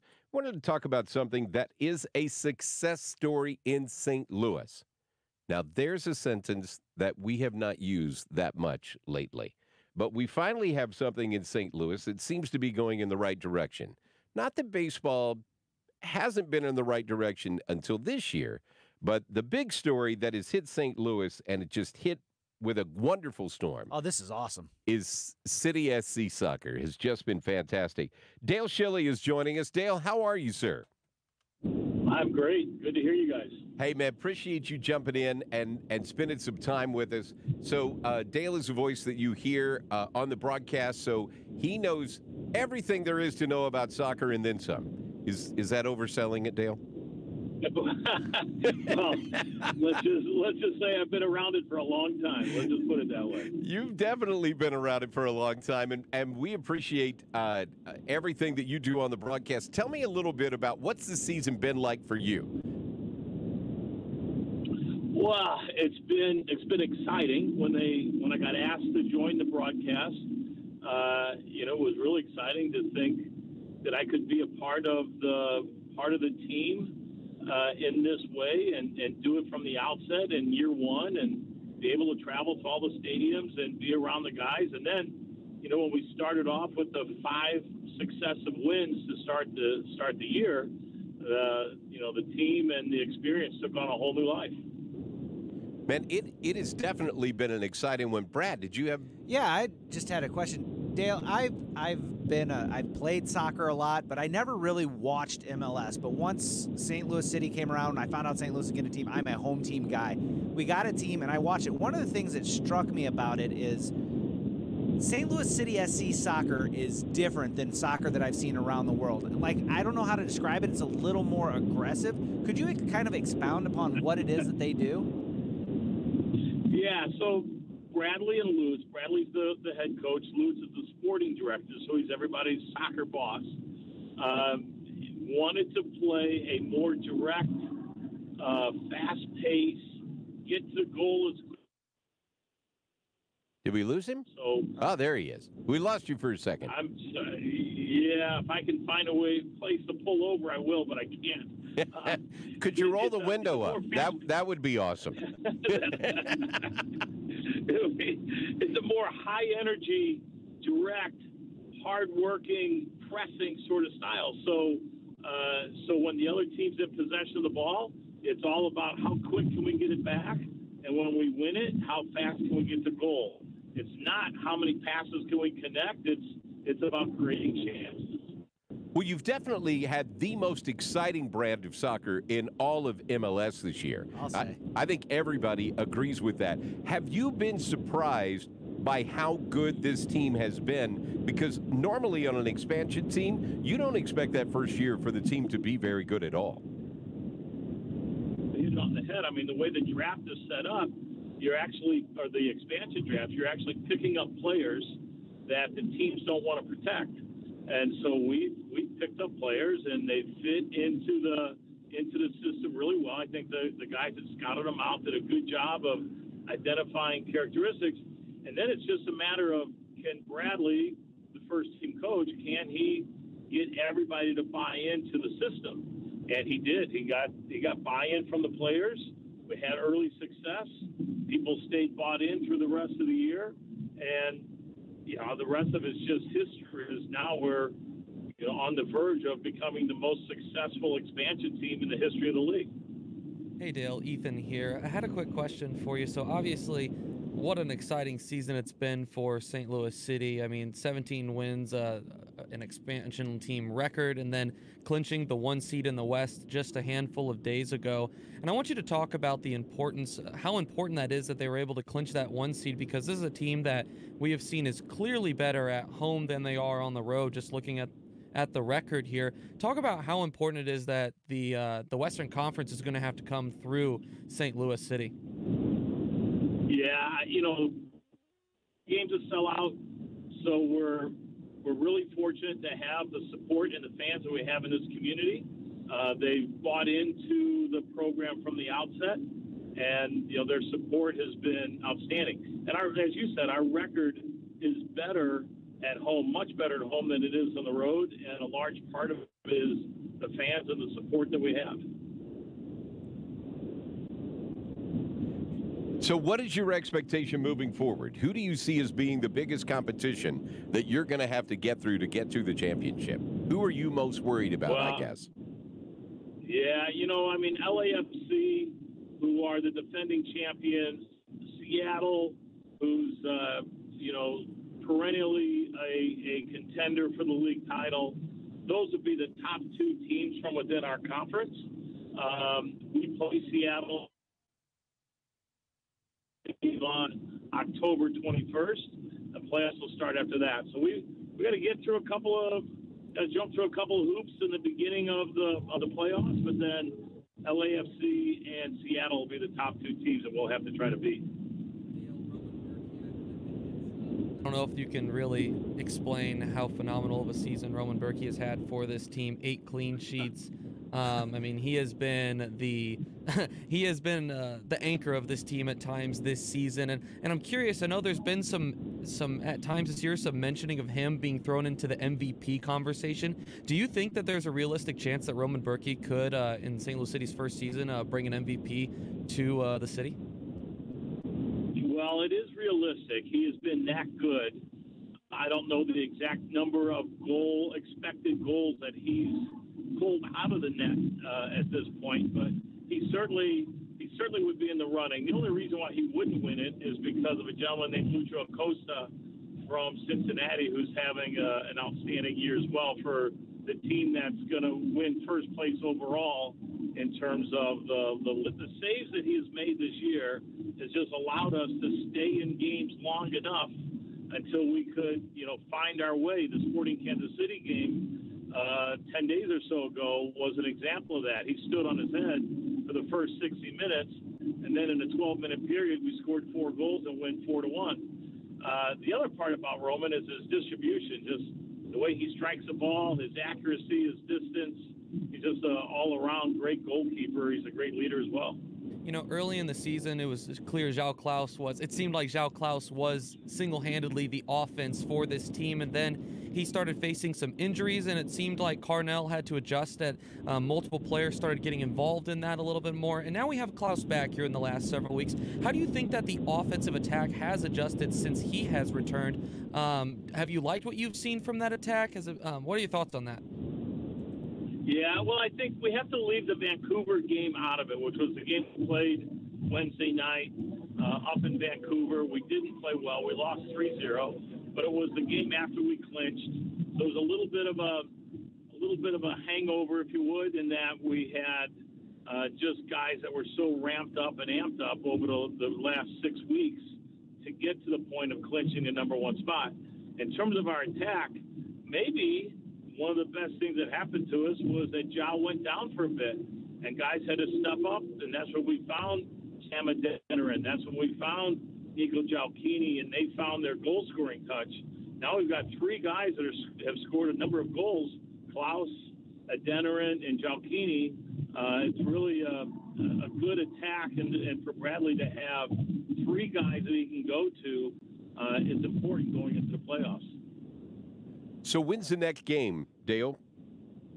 Yeah, October 21st is the last regular season game against Seattle. It's called Decision Day in the MLS. So the whole league will end on that day. Everybody will play at the same time, so there's no shenanigans. And then the teams that make the playoffs will be seeded. And then from there, we will have the first playoff game. Ours will be, I believe, on the weekend of, it'll be Sunday, I think it's October 29. Forgive me on the date. And we'll play the winner of the 8th and 9th place playing games. There's, 2 teams that'll have to play a game on a Wednesday night. The winner of that game will play the top seeded St. Louis City on that Sunday, October 29th, give or take a date. Hey, Dale, this is a pretty basic question here, but in the playoffs, how does it function? Is it like a one and done like the NFL is? Is it a playoff series, or how does that work? No, those are great questions. So it's every year it seems to change in the MLS. This year, the first round, once the final 8 teams are announced, teams 8 and 9 play each other on that Wednesday. That's a one-off. Then everybody is 1 through 8. One will play 8, 2, 7, 3, and 6, 5, and that'll be a best 2 out of 3. We will we'll have home field advantage in that mini series. After that, each game will go to the home team highest seed. So we'll be as long as we're playing, we'll have the highest seed. We'll have the home field advantage. The rest of the games are just one and done. So the first round is 2 or 3. Everything after that is one and done, including the MLS Cup. Well, Dale, we appreciate you taking some time, obviously, on the road. Thanks very much for spending some time with us today. Everybody's excited about City SC and the playoffs and looking forward to all that. And we will be listening to you on the 21st and for the playoff run, which hopefully takes us all the way to the championship. It would be a Cinderella story that St. Louis would love. Yeah, thank you very much, and I'd love to talk anytime. That is Dale Schilly. He is the Academy Director and color commentator for St. Louis City SC. Man, what an exciting time. And an ownership group that seemed to do everything the way that you want them to do it, at least to this point. I would say the Taylor family has put together a fantastic ownership group, and everything they've done so far seems to have worked. Isn't it funny how that works with St. Louis? I mean, like, I don't know, it just seems like such a St. Louis thing for a team to be brought in, for the city to fully have its back and to fully buy in on it. Right. And then magically they have a dominant season. Well, it always seemed, because St. Louis is a soccer town. Like, St. Louis has been a soccer town since my dad was growing up. It always seemed like there was something off about MLS not having a team in St. Louis. And so when St. Louis got it, St. Louis was all in. And I remember watching that first guy. I went ahead and I bought the MLS Plus on Apple TV. I don't usually subscribe to anything, but I'm like, you know what? We got a team in there. I'm going to check it out. I did a week-by-week purchase until I saw what this team was all about, and I'm like, oh, I'm all in. So I went ahead and got the whole season package. I've watched every game. As a matter of fact, Saturday nights were must-see TV. That's what I would do on my Saturday evenings. Now their games are kind of moving around, and they're on different nights. But the first couple weeks, they were just every Saturday. And I was blown away. It's such an entertaining brand of soccer. It is. And we talked a little bit about that at the beginning of that interview. It's so aggressive. It's so forward. It's not the what do they call it in Spain? The beautiful game where you back up, stretch out the defense, and then it's a single strike.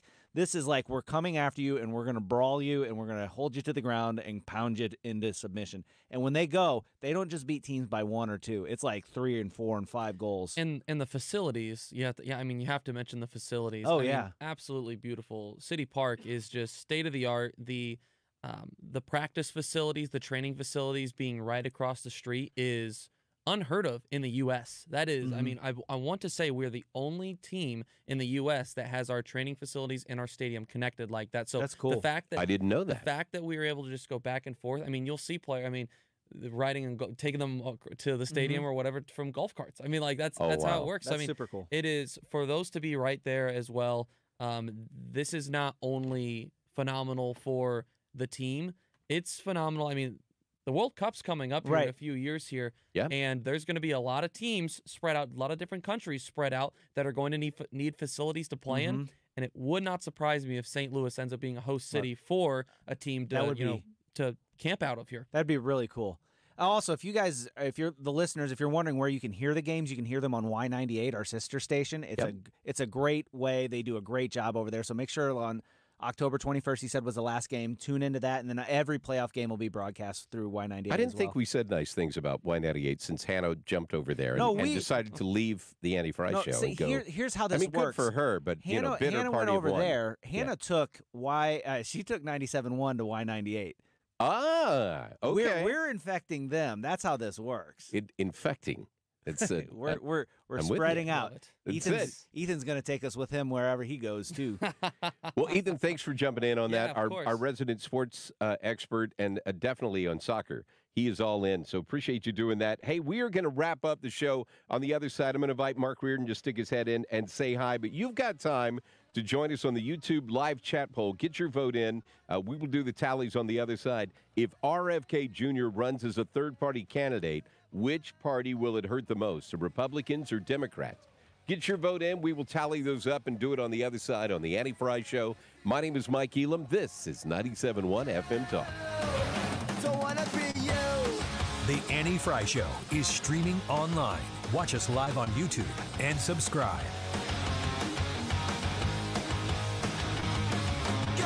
Updating your home with James Hardie Siding has never been more popular. With all the options available, you need a partner to maximize your investment. The rising prices on vinyl siding has made Hardie Siding a great alternative. Siding Express is ready to refresh the appearance of your home or totally transform the look by installing Hardie Shake, board and batten, lap siding, or a stone accent to make it your dream home again. Siding Express is an elite preferred James Hardie contractor. Need ideas? Go to sidingexpress.com and schedule a free, no-obligation consultation today. This is a special alert to all Americans who own a vehicle with less than 200,000 miles with an auto warranty about to expire or with no warranty coverage at all. Due to a decline in the economy, CarShield is announcing a low-cost month-to-month vehicle protection plan that is now available to the public to save any driver out-of-pocket expenses on future auto repairs. Call now to find out how you can pay almost nothing for covered auto repairs. Yes, you heard that correctly. Pay almost nothing for covered auto repairs. An open phone line has been established for all drivers to call for a free quick quote. Call 800-652-5241 now. Drivers who are covered will not have to pay for covered repairs again. This protection plan is at an all-time low. Additionally, drivers who activate this vehicle protection today will also receive free roadside assistance, free towing, and car rental options at no additional cost. Call us for your free quick quote today.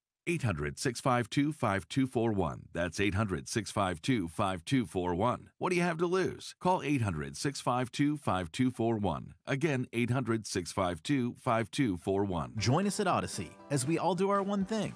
Together millions of things for our planet. Now that it's autumn, check window and door seals for proper insulation and replace your furnace air filter. When we each share our one thing, it becomes a million things for our planet. What's your one thing? Wow, I tell you what, my first time check. I tell you what, I'm moving up in the world. So I'm doing something right to be on the time checks now. The YouTube live chat poll: if RFK Jr. runs as a third-party candidate, which party would it hurt the most, Republicans or Democrats? So be sure to get your votes in for that. It's going to be wrapping up here in just a few minutes. Mark Reardon's about to join us here on this next segment, so stay tuned in for that. The time is 2:46. This update is sponsored by Jerry Kelly Heating and Air Conditioning. It's time for a $98 furnace tune-up.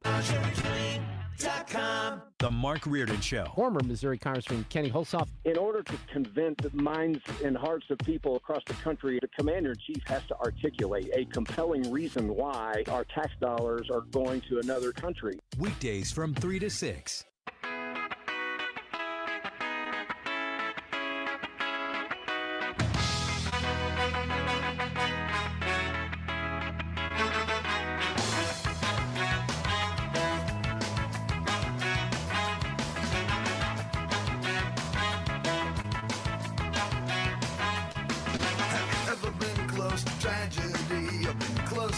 This is the Annie Frey Show. This is Mark Reardon kind of bump music, isn't it? This is your kind of thing, man. I kind of like that little ska. I don't have that one as a bump. Well, we can get that for you. Brad knows people. I like to keep my, I publish a set list every day. You're aware of that? I'm not aware of that. Well, because this is a real thing. I don't know how high the demand was, but I would get a fair amount of questions about what song did you play as a bumper, piece of bumper music. It's for not to lose people here. It's the music that comes in and out of the segments. And I was a music radio guy, so I love a lot of different types of music, and I use what I think are somewhat unique, and I mix classic rock and alternative, et cetera. So people would email, they would ask me on Twitter. So Abby started writing out a set list every day, and I put it up on the Twitter. And some of the bands have reposted it. Some of the bands, smaller bands, and it's just kind of a fun thing for me. Well, you have a very eclectic musical taste. You're all over the place, and you'll play a lot of stuff from time to time. Like when I fill in on your show, and Abby plays some of your bump music, I'm like, who the heck is that? I've never heard that before. And that's why I do it. And like I do love country music, some country too, but I don't use country as bumps. I like bangers, Mike. I like some good bangers. So I found out recently that I didn't have any Prince in. I didn't have a fair amount of AC/DC, so we just keep Triumph. So I have Rick Emmett. This is a self-indulgent interview, but Triumph was a band, Lay It on the Line, that was very popular here in St. Louis. Yes, Casey Classic. Right. So when I'll just tell you the brief story here. Because I've got a poll to get to at some point. Well, so can I do this? Yes, quick? do it. No, get it. When I started doing the list, this is the first couple of days of the bumper music list that I tweet. My friend in Milwaukee, who I used to work with, he's up in Oshkosh now. He goes, I don't see any Triumph on that list, and I'm like, oh, I gotta correct this. So I go home that night.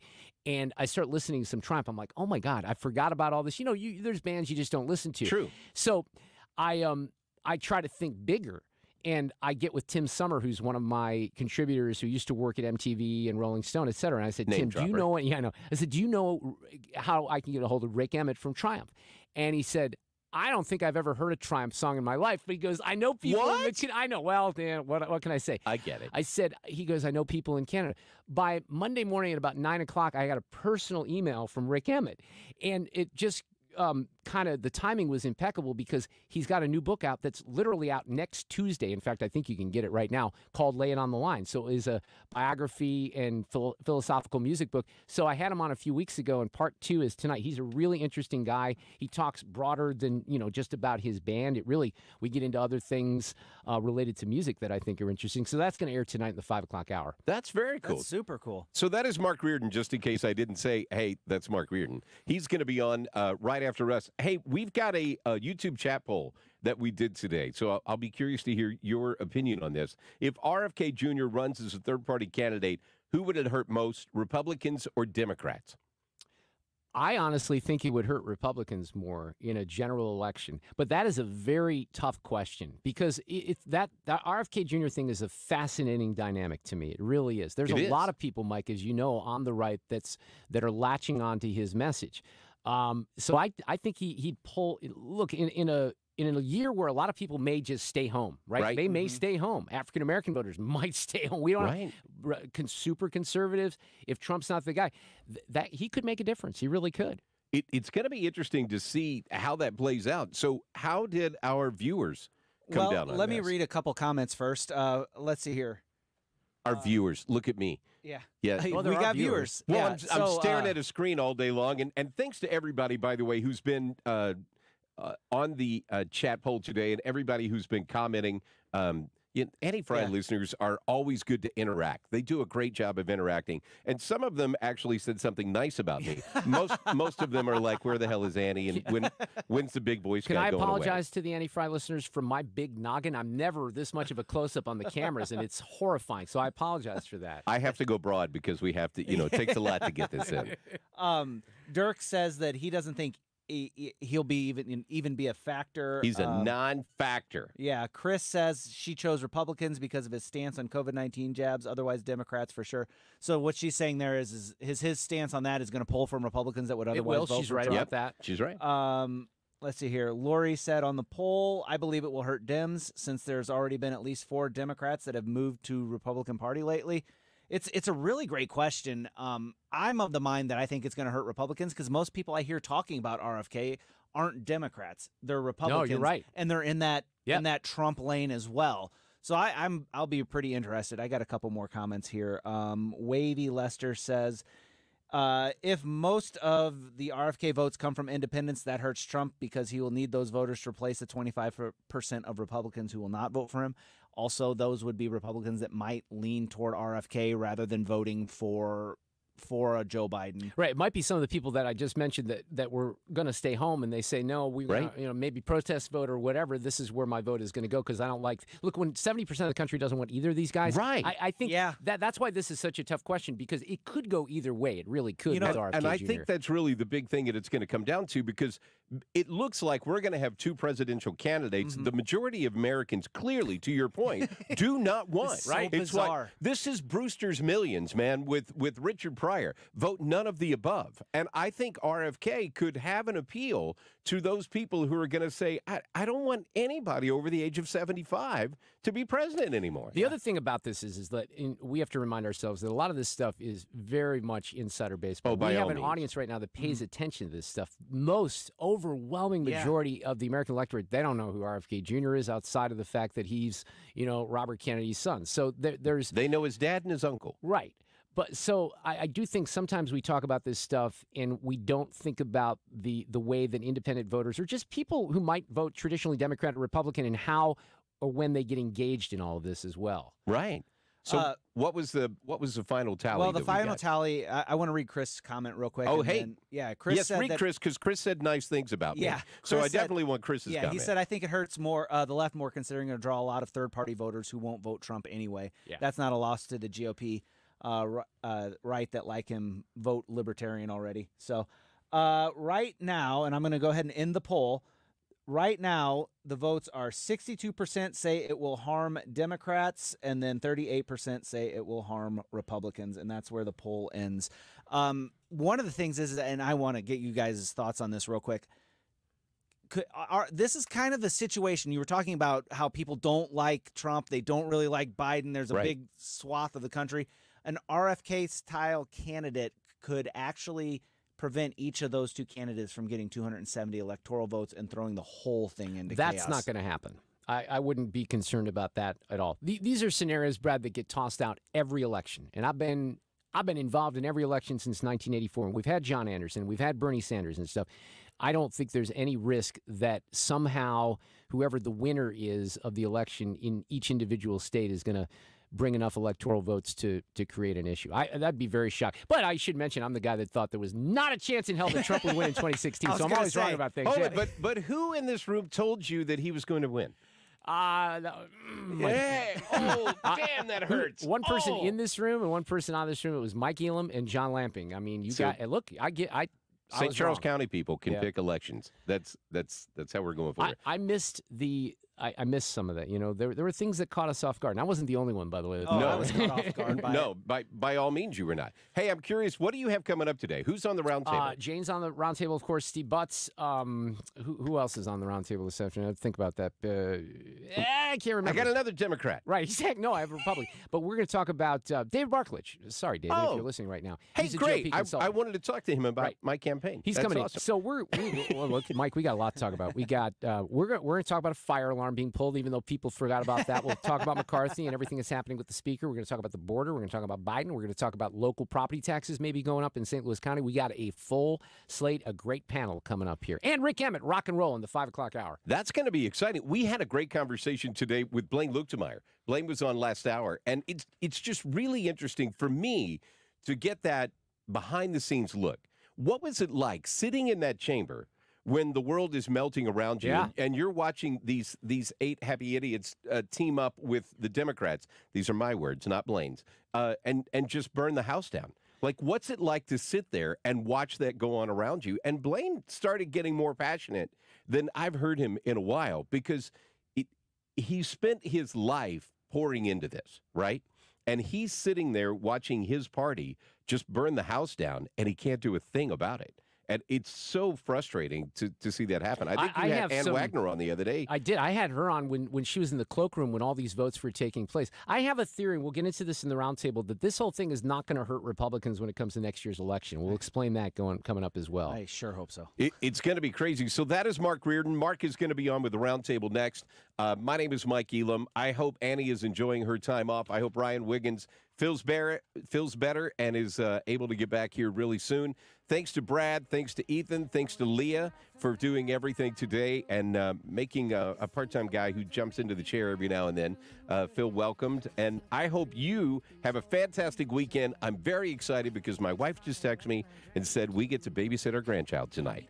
That is what I live for. You guys have a fantastic weekend. Thanks for listening to the Annie Frey Show. My name is Mike Elam. This is St. Louis's home for conservative talk, 97.1 FM Talk. Tattoos you won't believe. So kick out the jams, kick up the soul, pour up a glass of that rock and roll, turn up the band, find the hole, gonna lose control tonight. What do you want from me? I'm not America's sweetheart, so beat the drum with me. I'm not America's Biggest piano sale of the year is being held at the Muni Opera October 12th through the 15th. Hi.